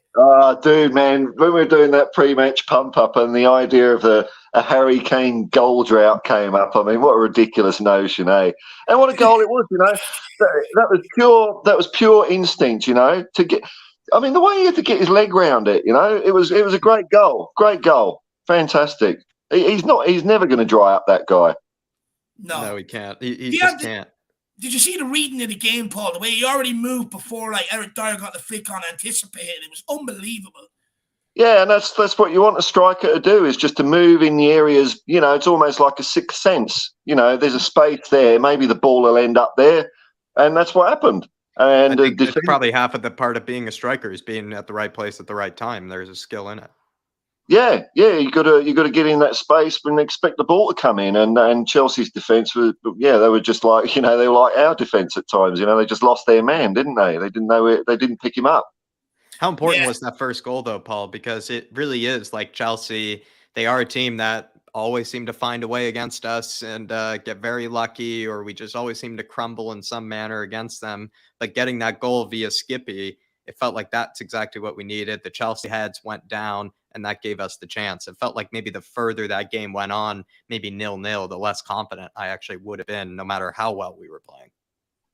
Yeah, especially straight after, straight at the beginning of the second half, it was bang. We just came out and just bulldozed them. Were you getting a beer? Were you even getting a beer, from the fridge or something? Maybe you hadn't even gone back to the game no, yet. No. I don't get how people like if ever I go to sport or a rock concert, I want to see what's going on. I don't want to, what's the point? I don't get it. But anyway, there you go. That's what people do. I'm just surprised none of them copped on our second half team and they need to be out there for kickoff. That's what I'm more surprised about, to be honest. But Paul, let me ask you. I mean, look, I liked your video. I think you come up with an interesting VAR discussion. Yeah. I mean, maybe do you want to tell us about, for those who haven't seen it or haven't watched it? Yeah, well, it's the way that VAR ruins the flow of football. And I said it was like having a kebab, and like a bad refereeing decision used to be you'd have a bite of the kebab and spit it out and get on with stuff. But VAR makes you swallow it, and then you're on the toilet for a day waiting for the decision to come back. And also, Stockley Park is actually built on a Victorian refuse site. So they must be all fumes. I mean, they said it was like the biggest cleanup ever or something. I mean, I'm sure they never cut corners, these people, these land developers, do they? all these stinky fumes. They're probably, if they've got one monitor in them, they're probably seeing 4 psychedelic monitors all over the place. They don't know what's going on. I completely agree. I think you said, what is it though, that it's like the dodgy kebab. I mean, it makes you go to the restroom once, but twice, 3 times again. How does that work with the VAR? How is it that you're going again? And I watch a bit of rugby league over here, and it's exactly the same. Where it just kills momentum. When you've got a team by the jugular, you don't want to give them a 5-minute timeout while everyone's strolling around having water and shit like that. Yeah. If when you've got them on the ropes, you want to keep going, and it just spoils that. I hate it. Yeah. And it's wrong half the time. I mean, you got, and the problem when you slow everything down and you're looking at things frame by frame, they look totally different to the way they actually look in real time. Yeah. And then you have to, if you look at, say, for example, either like the handball rule or offside, the amount of, I mean, everyone knows what handball looks like. It's an intentional thing, stops a goal or whatever. But in slow motion, you have to, because you have to kind of spell exactly what a handball is in. Well, they only just seem to figure out handball at least a bit more, because just last season, Paul, everything was a handball. They were putting their arms behind their back. That's only just changed, that players are kind of no longer required to really put their arms behind their back. But remember, just only last season, teams were walking around like penguins, basically, with their arms. Well, some of our guys still do, man. I mean, that's I suppose. like offside. To me, it would be so simpler if the part of the player that was used was their foot, their leading foot. It's called football, for fuck's sake. So why are we? The problem with having like your sleeve or whatever is, if you're going to make a run, you can't do it because it's not your foot. Like if your arm's out ready because you're sprinting, you're going to be offside because of this section of your arm. Yeah. Whereas if it was your feet, I think that would be a fairer way of doing it. And also, when a foot's on the ground, you can accurately draw those lines. If it's something up in the air, you've got to kind of interpolate. You've got to do a dotted line. Where above the ground is it? And on a 2D camera, you just can't do that properly. Spot on. It's an absolute load of bollocks, in my opinion. It's just ruined the game. I can't get with it anymore. I want to see it. I want to see it scrapped, or else, they better get onto it very, very quickly, because you hear people say, "Oh, we just need to sort it out." Germany, Italy, they don't have these problems, which may be true. But how long are we going to keep saying that as an excuse for VAR without actually sorting the problem out? I just want it gone at this stage. I think it's ruining the game. I can go back to accepting, not getting some decisions and getting others. I can go back to that. What I can't do is be lied to and told that, it's going to eliminate all this shit, and all it's done for me is create more talking points and actually turn referees into celebrities. Yeah, I mean that VAR farce with the red card. I just don't understand what was going on there. To me, it was 2 yellow card offences, which is a red card. He should have been off. I even felt like it should have been a red card just because, and Ziyech's attempt to hit Emerson, he even brushed Stuart Atwell on the attempt to push him.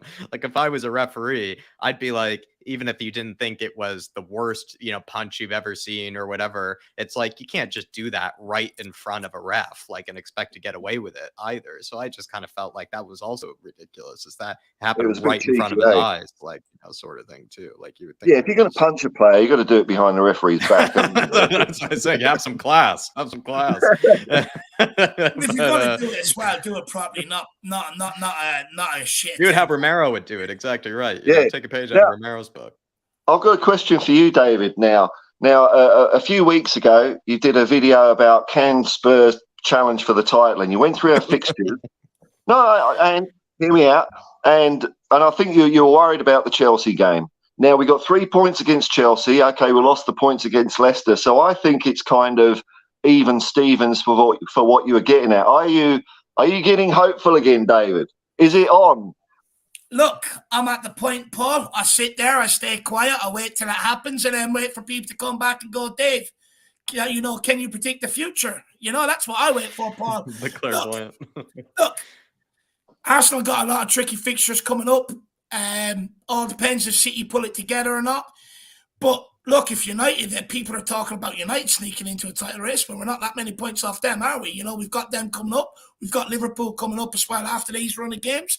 We get a good run of games here. That's 18 points on the board. You'd like to take 18 points, will pull you close to Arsenal and probably leave you about 4 or 5 adrift with 4 or 5 games remaining. So for me, I'm not writing anything off yet whatsoever, Paul.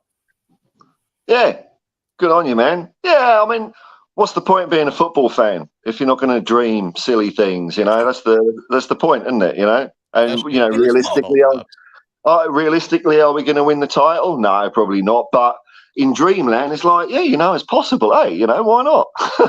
Look, me, I'm the ever internal optimist, Paul. I'd rather look for ways of winning than sit there and just go everything shit, this, that, and the other. No, and look, last season, everyone was sitting there telling me, Dave, top 4 is gone. I said, no, look at the fixtures, look at ours, look at all the teams around ours. We're going to do this. And everyone said, Dave, you're crazy. Well, guess what? Me, Jack, and Sean were right all along. We got top 4. We believed in it. Look, I'm not saying we will win the league, but if it can pull us closer to them down the road, what I really do want to happen is, even if we don't win it, let City win it, but I want to catch them ball jobs so badly. That'd be funny. Badly. Oh, they're going to get it. That'd be hilarious. That would be so funny. Speaking of Sean, I always watch the game and listen to you lot do the watch along. I appreciate that. Sean is Sean cracks me up, man. He's a nutcase. It's brilliant. I love Shawnee. I have great time for Shawnee. Just like you, Paul. The two of you are happy, smiling, make me laugh. We get on well. It's good, man. It's good.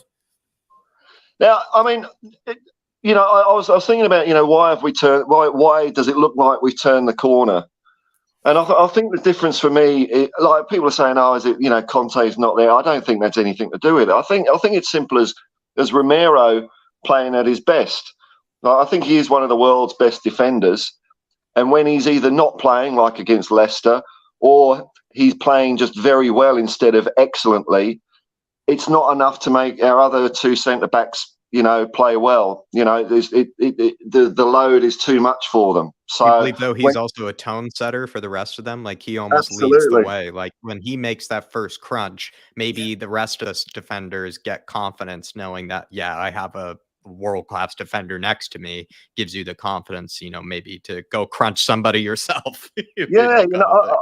I think that's look, since he's been on top form, we don't let in goals. And Chelsea didn't want to go. Yeah. They're scared of him. That's what you want. You want them to be Oh, sorry, I'll just gone. You want the opposing team to be frightened of losing a part of their body when they're coming into your penalty box. And Romero's so good, and it wasn't just his like tackling and his presence in the thing, but some of the passes he was threading through up the middle of the pitch. It was almost like the ball was zigzagging between Chelsea players to find Skip or someone like that. He's such a good player, and if we had, someone like him alongside, I think we would be absolutely unstoppable. We are very, very reliant on him at the moment. I know you'll appreciate this, Paul. I was saying earlier on Twitter Reacts that that nutmeg that Romero tried and executed on Kai Havertz. I mean, you gotta know you're a good player to try that in your own sort of in and around your own box, right? Oh, absolutely. I mean, I usually shit myself when I see defenders trying to play football because I don't think that's their role. But I mean, if he can do it, he can do it. And Kulu also nutmegged a player on the run as well, which was nice to see. So it's happy days, and I think Conte coming back I think it will make us better. I don't think we're playing better because he's not there. I think that's bullshit. How far do you think we can finish this then out the season, Paul? What do you think will the end of the season be looking like? Well, I think I think we'll be in top four, and I don't think we'll have to wait till the last game of the season before that's wrapped up. So whether we get to second or third or first, I don't know. But I think based on I know. We are up and down. That's the problem. We could lose against Wolves and we'll all be full of despair and bullshit and bile again and sack everyone and get rid of. So who knows? But if we get a bit of consistency about us, which I think is possible when you're not relying on creativity so much, then I think it's easier to be more consistent because creativity is a bit of an elusive thing sometimes. When it doesn't click, you're rubbish. So yeah. I think this setup we've got and the structure we've got when the players, hold their lines, it looks really good. And we were blisteringly fast. So I reckon Premier League is going to be all right, FA Cup, we've got a good shot. I mean, if we get past Sheffield United, that's the thing. I think that's a tricky game, although the last time I went to Bramall Lane to see Tottenham was probably 1991, something like that. It was a cup game and we won easy. And I think Gascoigne and Lineker were playing. It might be 1990, actually. But it's brilliant. So I don't think the ground holds any big threat for us. And, the Champions League, I think we will get through against Milan. And if we do that, if we draw, maybe Dortmund, I don't know. I know they're second in the Bundesliga. I don't fancy them, actually. If we get past that, then we're already looking at the semi-finals, aren't we? So I wouldn't rule out the Champions League. I mean, there's only one of 16 teams can win it, and we're one of them. I was going to say, you're going to be even more deluded than me and think that, Tottenham can win the Champions League because, look, I'm not saying we're going to win it. I think it's a long shot this season. But, Paul, the year we made the final, we were nowhere near favourites, and we overcome everything that was stacked against us. We pulled a few results out of our arse, on the way, and then it didn't go our way at all in the final, unfortunately. But we got to the final, Although I mean that was one of the biggest that week, right? It was Tottenham in the Champions League final. It was my birthday, and I was going to have a tryout in a sports car for the Bathurst 12 Hour, which is an endurance race here. So I put up this Facebook post. And I said, this time next week, I could be I could be a pro driver. It'd be my birthday, and we could be European champions. Well, we fucked up the final. The car company went bust, so that didn't happen. But it was still my birthday, so 1 out of 3 ain't bad. You got to take the positives where you can get them. And Paul, will you be with us on the pre-match build-up for Wednesday for the FA Cup game? What time are you kicking off, David? Probably be around 3 because I have to do Weird Tottenham TV for an hour before. So probably around 3, half 3, I would say, Paul. So it's about 4 in the morning here. I'll have to let you know within a day or so because it depends on when I work and stuff like that. But I'd love to because it was a lot of fun doing it. I really enjoy having you on. I think we have good crack. I think you know who I want to see come on the channel is because I like his comments, and they're all super chats. It looks like he's giving you millions and millions of pounds. It's Dark Sun G. We want him to come on. Believe me, we want him. Yeah, we want him. And I like what he says. He's always got interesting points. So come on, Dark Sun G. Let's see you, man. It'd be cool. You are Dark Sun G. Paul's telling you, he's calling you. You got to get on and have a conversation. But Paul, just in case we don't see you, I'll give you one last question. Do you start with Charleston or Kane up front against Sheffield United? I reckon my front three would be, now he's had a bit of a rest, I'd go Perisic on the left, I'd go Richarlison up front, replacing Kane, and on the right, Kulusevski. But that's how I'd start the game. And if it's 0-0 at half-time, or, let's face it, 0-0 at the 65th or 70th minute, because that's when we always make subs, then, swap it around and bring on some of the big guns. But, I think that's Perisic's natural position.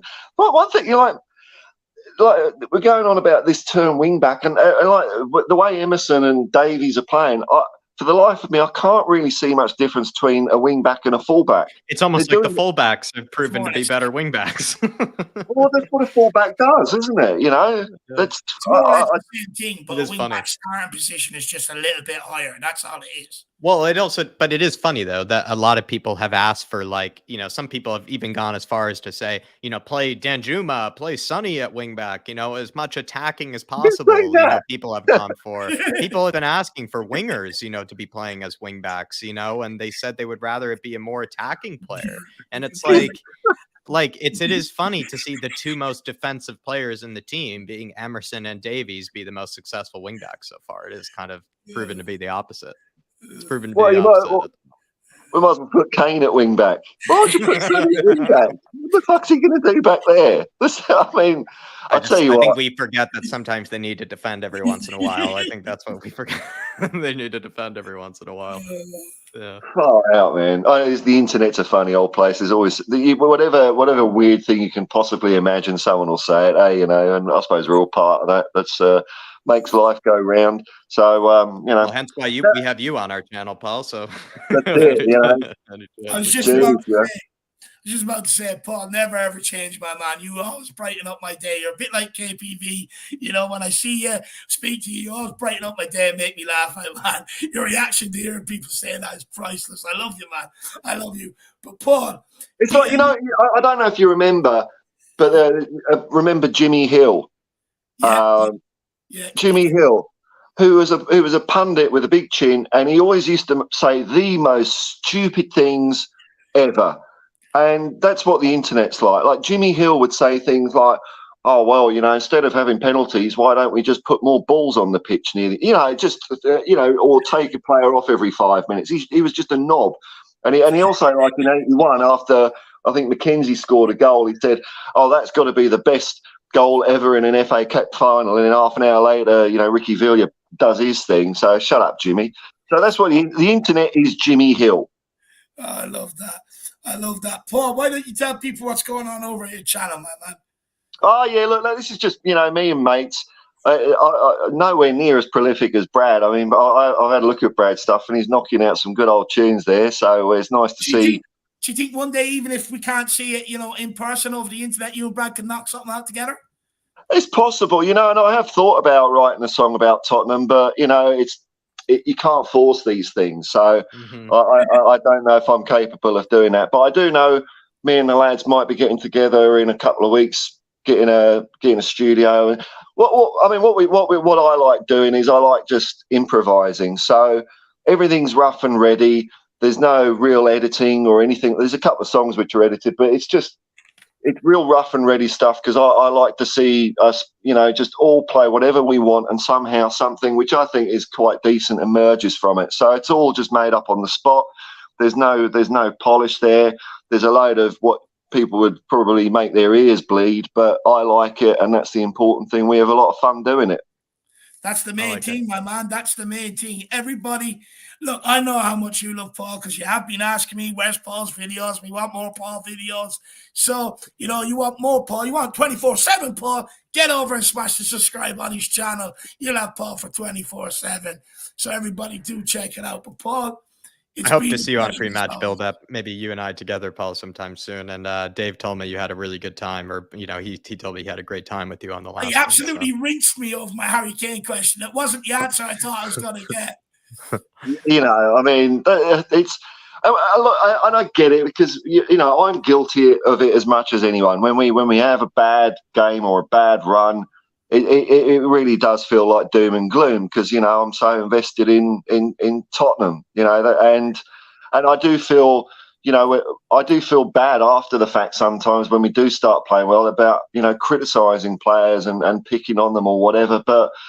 I mean, that's what being a fan's about. Unfortunately, that's part of being football, and and equally when we do well, we lavish praise on these guys, and it's up to them to make us happier more than they make us sad. So, it was good fun doing that pre-match build-up because I thought we were going to win. I didn't think we were because Chelsea are absolutely appalling at the moment, and I don't know if you saw Graham Potter's press conference afterwards.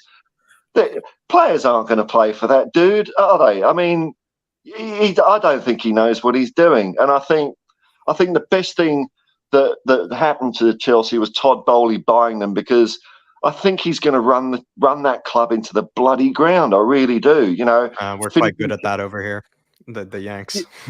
Well, he's plowing a load of money into it, and I take your point about American team games baseball teams and whatnot. Yeah, and also like in baseball and maybe American football a bit, it is more of an individual endeavor, especially baseball. It's more individual than a team game. You don't have patterns of play at baseball so much, and I think he's just tried to use that approach. And I think when it stopped, it hasn't worked, and I don't see any signs of it kicking into life. And when these players start losing value, they're going to come into no matter he could start buying players on 20 years contract. He's still going to come up against FFP, and when that happens, I think Chelsea are really going to go down the toilet. And you mark my words, a couple of years they could be up for relegation. Yeah, look, there might be a non-league football club, and people could get their wish. Be brilliant. I talk bollocks, and you just take it a whole stage further, man. I love it. Let's see him in the Conference League playing Dagenham and Redbridge or Wealdstone FC. Let's see them against Mira. Even worse, see them below that. The league that's split up into the north and south. That's where you want to see them, the Vanarama League.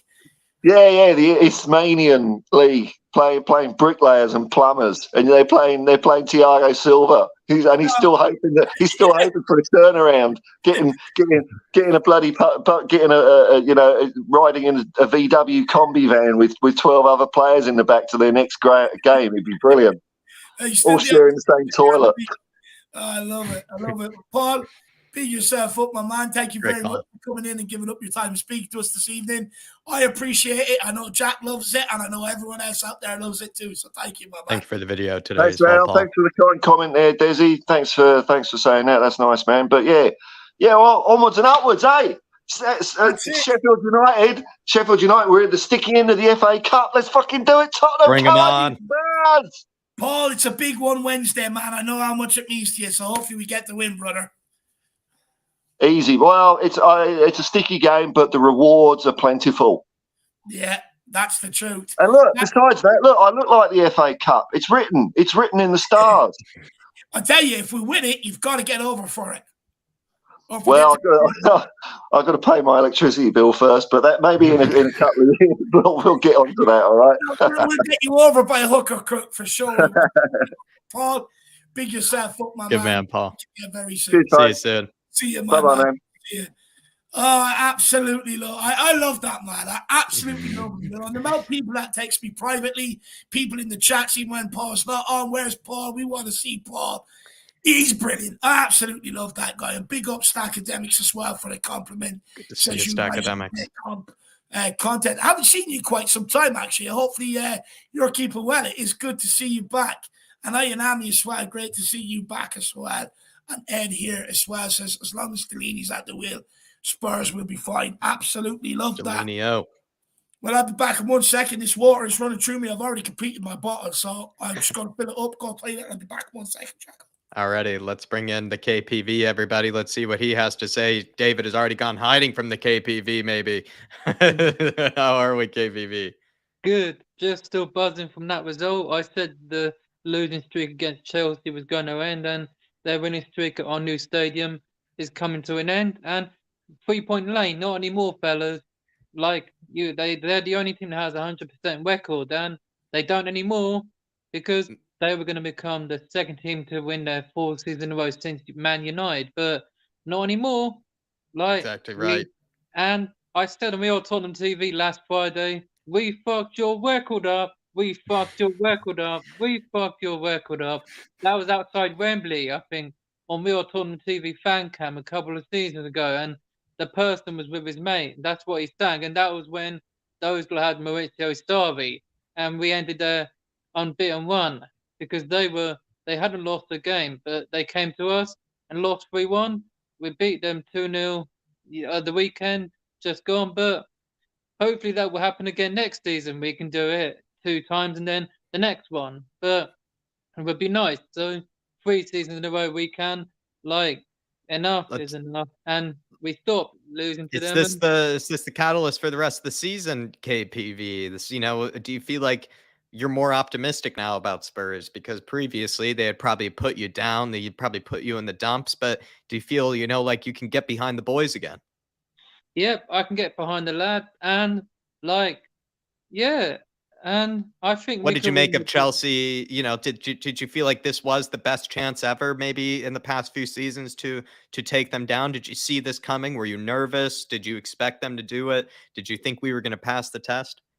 I was confident we was going to pass the test, and we've passed the test. We've ended at Hoodoo for the 3rd time. Yeah. Yeah, like 2006. The backbone test, KPV. Yeah, it was a test of our backbone. We ended at Hoodoo in 2006 when they beat us for 16 years. They had that unwinning streak against us, but Michael Dawson was the one that actually ended a winning streak at White Hart Lane on Bonfire Night, and they showed it on before the game yesterday. He was in the studio, and Jimmy Floyd Hasselbank talking a load of shit, saying it was the right decision to not send off Ziyech. Shit, scumbag. It was the wrong decision. The ref, Stuart Atwell, pissing us off all the time. I never want to see that referee. Did you think Thiago Silva's was a yellow card, red card? Maybe let's go through each of those decisions, KPV, the controversial ones. Thiago Silva, that little punch on Romero, was that a red card, yellow card? What do you think? Straight red. Straight red. I agree. Yeah, straight red. You're not allowed to touch Romero too. I thought you need, you need written consent, from KPV first before you touch Romero. You can't touch him. He's a World Cup winner. He hasn't won the World Cup. You're not allowed to touch World Cup winners, Thiago Silva. World Cup winners, my man, because he got beaten by. I believe he didn't play against Germany in the World Cup in Brazil because he was injured or suspended in the semi-final. And unfortunately, he got beat. He didn't play. Neither did Neymar. He was injured. But yeah, they got beaten by Germany. And what did you make of Ziyech's KPV? Was that also straight red? Straight red, and the fans booed the ref for rescinding it. Like, come on, who is he? The cat's father? What was he doing, man? Like, yeah. JPV, what did you think of the fight the Tottenham team showed yesterday? Because look, at times this Tottenham team has been accused of being cowardly, maybe not up for the fight, not getting stuck in, but they put all that to bed yesterday. They showed camaraderie, showed fight, they got stuck in. Any melee, they were quick to bust in there and drop the shoulder. I mean, what do you think of that? Do you like that? Do you like to see that from the Tottenham team? Yeah, I'd like to see that from the Tottenham team, and don't change a winning team. Like, don't change it on Wednesday. I know people say Kane needs rest, but don't change a winning team for at least the next 3 or 4 games. And I've just seen our fixtures. We've got 3 away games, 3 home games, and I think Southampton away. I know last season we didn't win because of that stupid decision. Kane was onside, not off, but Anthony Taylor, of all people, who Chelsea fans were annoyed with in August. Well, you got lucky, but he annoyed us last season, and we need to beat Southampton as well. But we already beat them on the opening day. But Wolves away, we've won there a few times. We've won at theirs. They've beaten us. But Wolves, they've got the former Seville manager who won the Europa League. Lopetegui.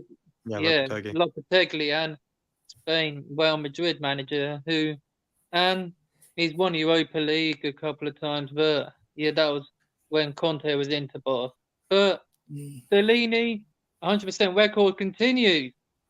He knows what he's doing. He knows Stellini. Yeah, Stellini. And if people saying let Stellini and Mason continue for the rest of the season, but I don't think so, man. We haven't lost the game while he's been in charge. He's been covering for Conte. 4 wins, only 1 goal conceded was Marseille, but 3 no goals conceded at home. Let's continue that on Saturday against Wolves away. But as I said, we won 1-0 there last season, but people already know he scored their stadium under Nuno. People already know that is. But yeah. Can I ask a question, KPV? Yeah. Is Romero world class? Yes. And he is world class, as Dermot said. I don't know what. No. As I said, KPV. I went early on it, my man. Is he better than Virgil van Dijk, would you say, KPV? Yeah. David said it after we lost to West Ham last season that Romero was going to be better than Van Dijk. And, he is. Van Dijk hasn't won anything with Holland, but he's won everything with Liverpool. But Romero. You ever seen Van Dijk Meg Havertz in his own box? Yeah. We need to beat those lot at Anfield because they got battered by Real Madrid last week. Yeah. And so we need to win at Anfield, man. Come on. That's on the 30th of April. That would be another nice course, actually, to get off, right? When was the last time we won at Anfield, KPV? 2011, under Harry Redknapp. Van der Vaart, Modric. Van der Vaart, Thunderbolt against Liverpool. I asked Ben. I asked him, Jack, and straight before I even finished, 2011. I love that. Yeah. I asked Ben and Sim, which goal is better? Is it Skips against Chelsea or Wanyama's against Liverpool? Which Thunderbolt's better? Oh, Wanyama against Liverpool. Yeah, I gotta say, that was a screamer. Yeah. That one still hasn't landed. Yeah. And why Skips' goal against Chelsea not in the top 10? I don't understand. It's not in the top 10. Some stats I said, it's not even in the top 10 goals from the weekend. I think that's one of the best goals we've scored this season, honestly, Skippy's goal. Yeah, Son got 2 against Leicester. So that's 3 worldies we scored. Son got 2, but I believe they've been nominated for goal of the season. But Skip has to be nominated. There has to be goal of the month for February. Yeah. Skip better win it. If Skip doesn't win it for February, I'm gonna be fuming. So but you gotta let the Premier League have it, Kyle. You gotta let them know. Yeah, I'm gonna let them know, man, because I'm sending a message to the people who work for this league. If Skip doesn't win, then watch us come for you. So do your job properly and get Skip win it, because this Skip was immense yesterday. Or Sunday, actually. He was immense. Yeah, he had a very good game yesterday, Skippy. He's had 3 good games on the trot, actually. AC Milan, West Ham, and Chelsea. But how good was it to see, KPV? Tottenham beat a team that spent 600 million on their team, and we beat them with 2 guys that came through the academy, and we spent 0-1. Yeah, I loved it, and it was amazing, and I loved it. So hopefully we can do that Wednesday, and the next few games will be nice to. And the double's still on, people. Have faith. FA Cup, Champions League, and I'll be at the front of that parade. And so have faith, people. I love that. I want to win them both, but I'm not giving up. I'm not giving up on it. Never give up, KPV. Never That's give up until it's not possible, my man. Until it's not possible, never give up. Jay, quickly, never give up, people. You mentioned John Cena. Have you ever seen that John Cena prank phone call? Oh, that's the app. I've seen a John Cena prank phone call. Like, no, I've not seen it. I've got to send it to you. I'll send it to you tomorrow, my man. It's absolutely class. Okay. Okay, honestly, you'll have a field day with it. I know you love wrestling. You'll have an absolute field day with it. But Yeah. sign up, man. I'll be signing out today. Yeah. So, everyone, hope you enjoyed the game on Sunday. Ben and Sim did. And Sammy, the guy's name was with Brian Daigle and Marlon. You lost, though. Brian Daigle's going to get him a Spurs shirt. So, yeah. And so, I hope everyone enjoyed the game. But, yeah, the double's still on, people. Have faith and never give up. So, let's do this. The double's still on, people. I want to win. But, yeah, and I'm off to play FIFA, and I'm going to watch the highlights of the game, and then, yeah, Monday Night You don't Wars. have time to watch the highlights, KPV. You got to get the practicing on the FIFA, right? I've been playing FIFA already, but I'm still playing it at the moment. I'm playing Foot Draft. Oh, nice. Yeah. I'm useless at the draft. I'm better at Ultimate Team. Yeah. KPV, I can't wait to see you at the AC Milan, mate. Oh, my man. Yeah, can't wait to see you there. And anyway, so I'm off to listen to Who Let the Hounds Out, and Delaney did. And as always, Levy out. Come on, you Spurs. The double's still on.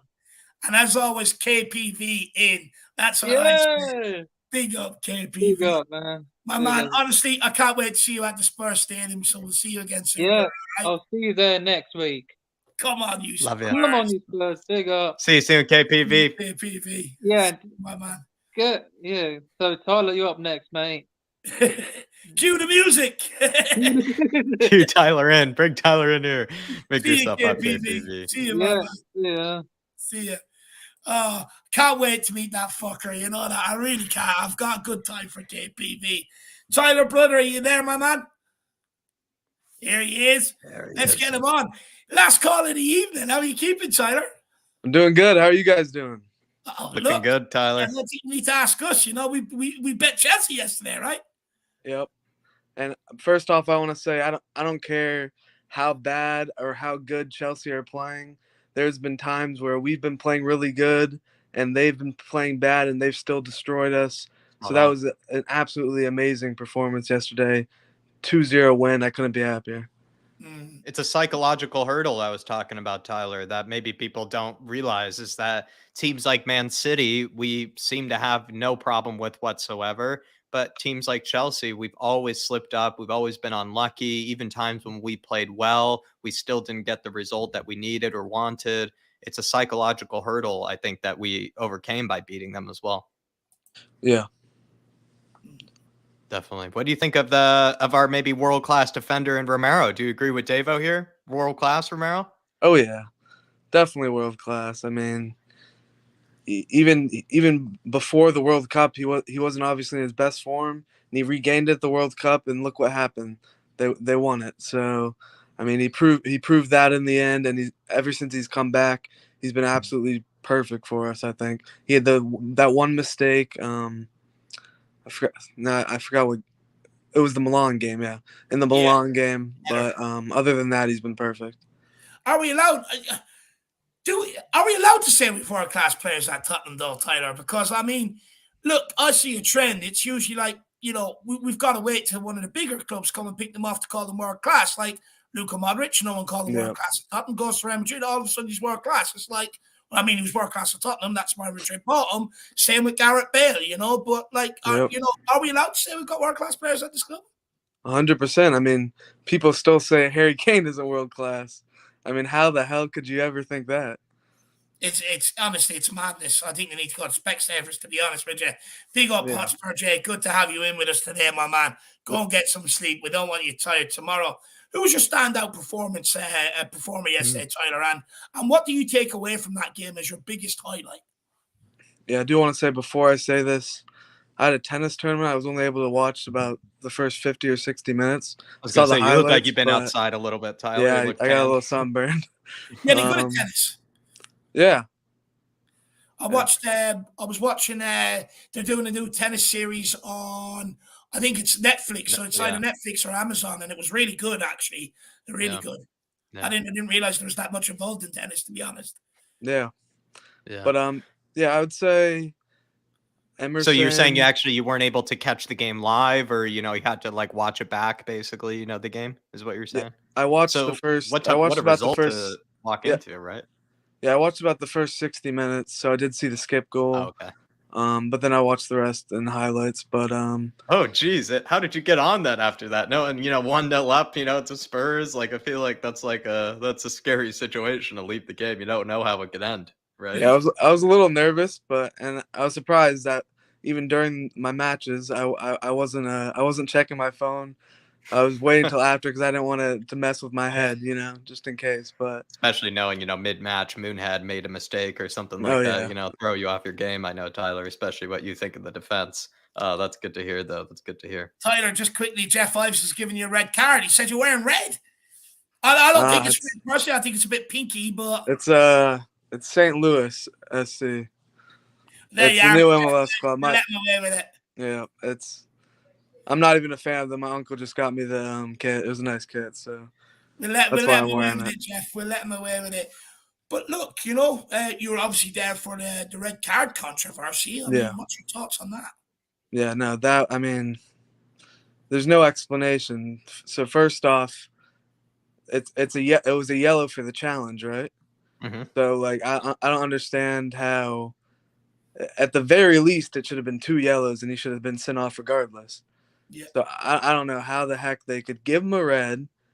Well, no, first he gave out all the yellows to the Tottenham players and Havertz. I don't know what Havertz did. I didn't see it, but then he hears something in his ear. He gives Ziyech the red, right? Whatever. He's walking around like a idiot. Then starts walking to the monitor.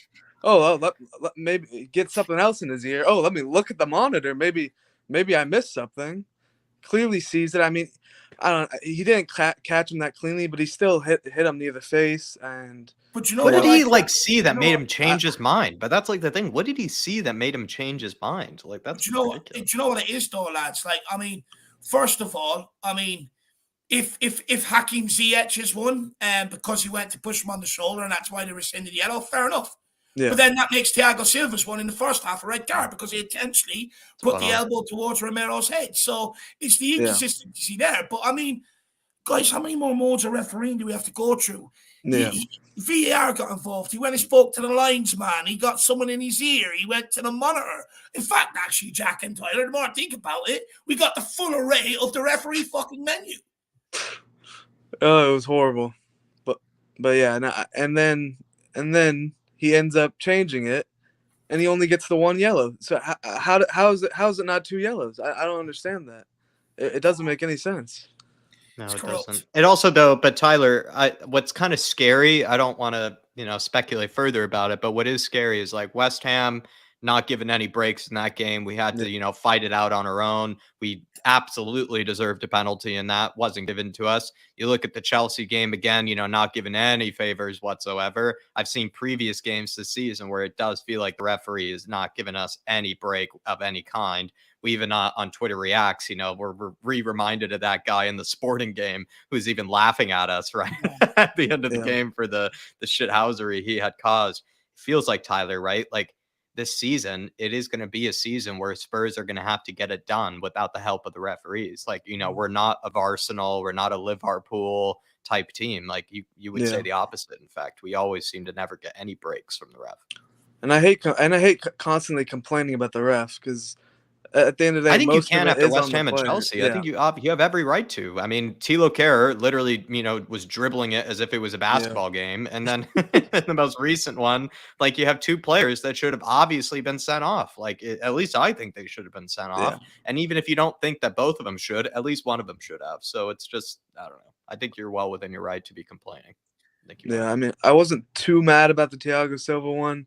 He got his revenge for, the Romero hair pull early in the season at Chelsea. So whatever, they get away with that. Look like we got away with it, but the Ziyech, there was no explanation. It was either a yellow and a red or 2 yellows, and he should have been sent off.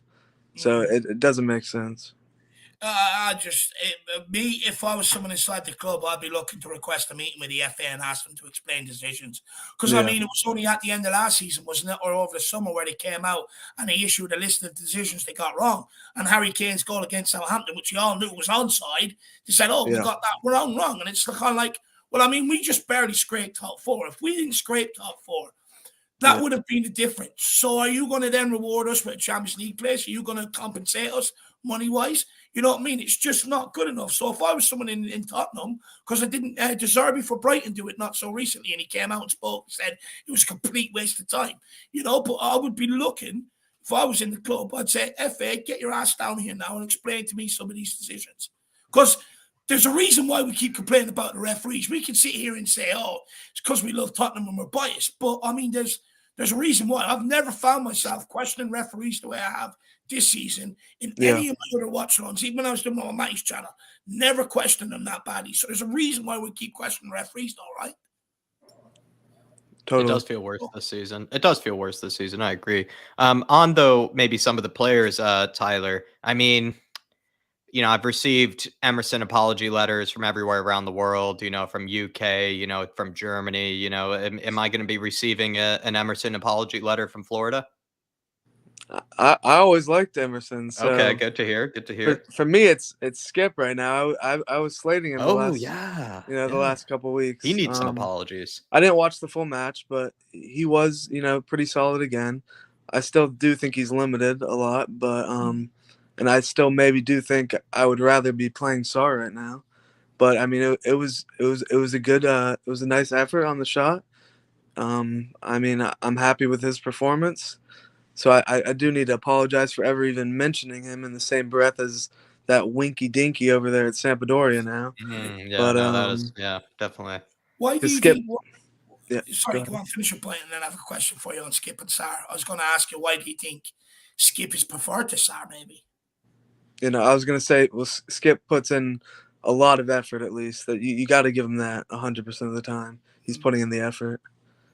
But I don't know why. I mean, they're prefer. I think maybe Ryan Mason probably has a good relationship with Skip. Maybe, I don't know. And Skip is a little older, and well, I don't know how much he does have more experience. Yeah. So maybe also he knows what these derbies mean too, though. Tyler, right? He's a Tottenham lad. He knows what it means to play Chelsea. He knows what it means to play West Ham. Yeah, and I like Dermot's point about I think Sarr and Skip again in the midfield against Sheffield would be good. I think give Højbjerg a rest. I wouldn't rest Højbjerg 2 games in a row, but I think against Sheffield that wouldn't be bad at all. I think it's a good shout personally. I think against Wolves, I mean, I'll be honest, we know firsthand. Yeah. Well, I know firsthand because I was over there when we had Winks in the middle. I think it was beside Bentancur, and we lost 2-0 against Wolves that day. So I don't think you can afford to wrestle against Wolves. But sure, I think Sarr and Skip should be good enough in the Sheffield United game. I mean, for fuck's sake, the 2 kids went out to Milan to the San Siro and put in the performance they did. They should be good enough for the Brandywell, right? 100%. And I think Højbjerg needs to be in there against Ruben Neves for Wolves as well. He has to be in there to handle him. You worried about the Wolves fixture like me? Trickier than some might think because, they're a team that we've struggled against in the past. Very defensively solid as always. I think Wolves are. And even when teams beat them, it feels like they only beat them by 1 goal or, they're always that type of team. Always tough. Yeah. I mean, when Bentancur went down, I truly didn't believe we had a shot at top 4 this season. So, and the way we're playing right now, I'm not worried right now. No, not at all. I mean, if we put out a really bad performance against Sheffield and lose or barely squeak by, maybe I'll be a little more nervous. But no, I'm feeling pretty confident right now. What way do you think the season's going to end, Tyler? I really feel good about the FA Cup. I really do. And even for Sheffield, I want to say this real quick. I think Son should 100% start against Sheffield. Another game like. What's your front three? Yeah, what's your front three then? Against Sheffield? I would probably do. I would do Son. I probably wouldn't put Danjuma in because he hasn't been playing as much, and Richie's starting to heat up a little bit. I know some of his touches and passes are a little wild, but he had some good link ups, I thought, in the Chelsea match, and his hustle is phenomenal. Yeah. So I would probably do Son. I'd rest Kane, and I'd put Richie up top, and then I don't know. Maybe it depends on what we want. Like, if we end up playing our full back three with Romero, and we put Poro at right wing back maybe. But if not, I wouldn't mind maybe Emerson at right wing back and then Poro on the right wing. I wouldn't mind that. Do you think, take Jack's point, that it can't be Tanganga and Sanchez alongside Poro? You know, that he can, if Poro plays, Romero has to play that right-sided centre-back. Yeah, I mean, even if it's Emerson playing, I don't think we can run the risk of the FA Cup right now and play Tanganga or Sanchez, even though it's Sheffield. I know this is a perfect match to rest Romero, but I don't trust our back line without him in it at all. I really don't. Yeah, I don't either. I think it's actually one of the areas you can't. You got to learn from your lessons even this season, right? Against Nottingham Forest, you change it up. You put in guys, you're giving them a chance.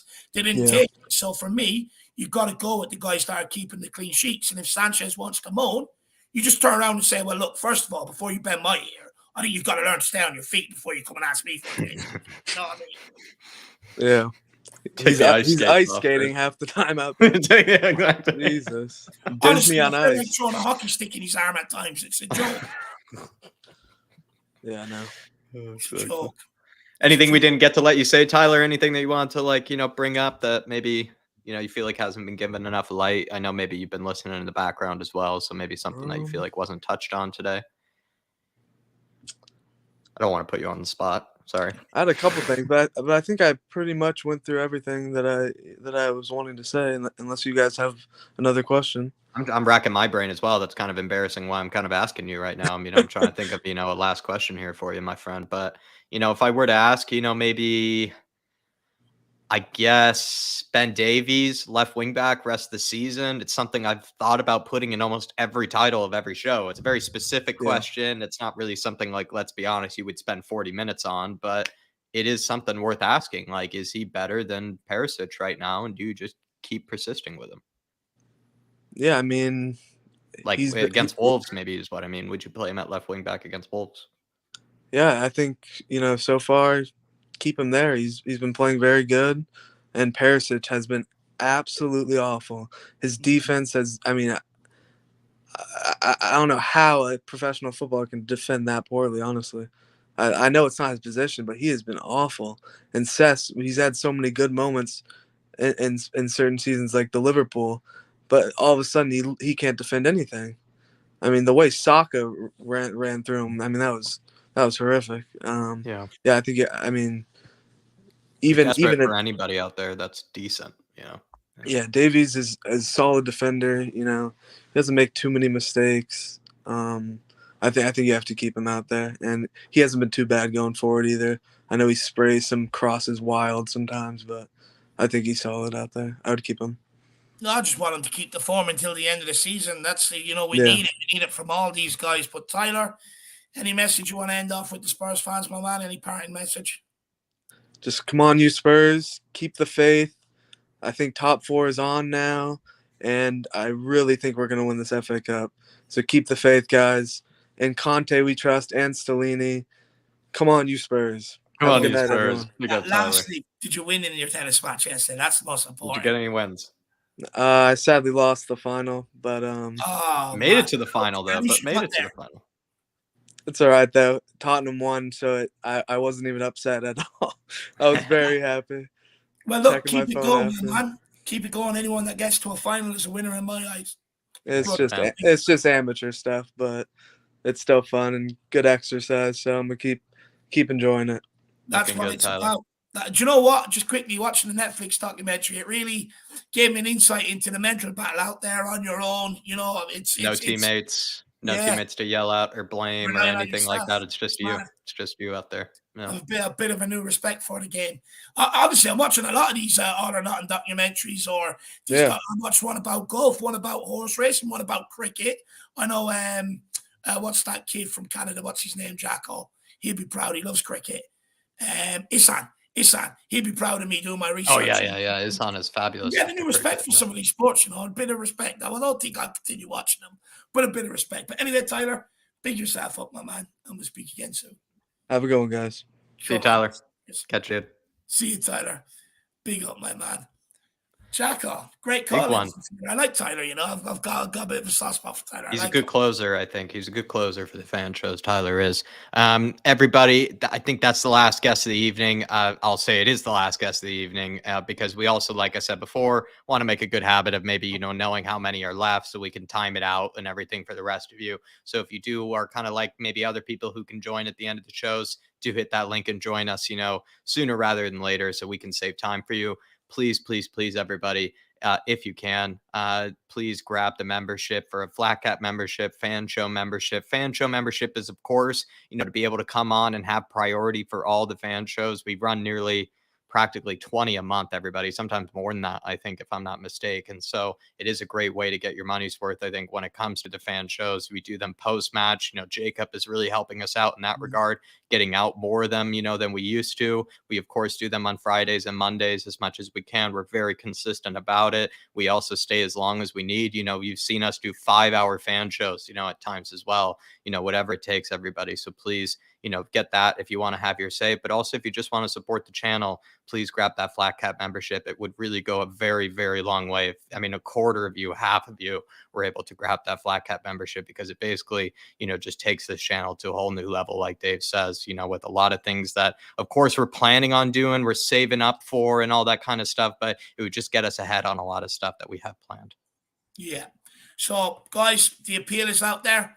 Grab their memberships. In fact, what I want is I want the strongest membership community out there across the world. And only you guys can make that happen. You want to be a part of the greatest movement on planet Earth? Grab that membership. But guys, we are going to end off there. Of course, as always, we will be back tomorrow. Come on, you Spurs. Trust. And those of you who are up late, go and have another beer and enjoy the Chelsea victory. See you all back here tomorrow. See you, everybody. Have a good one.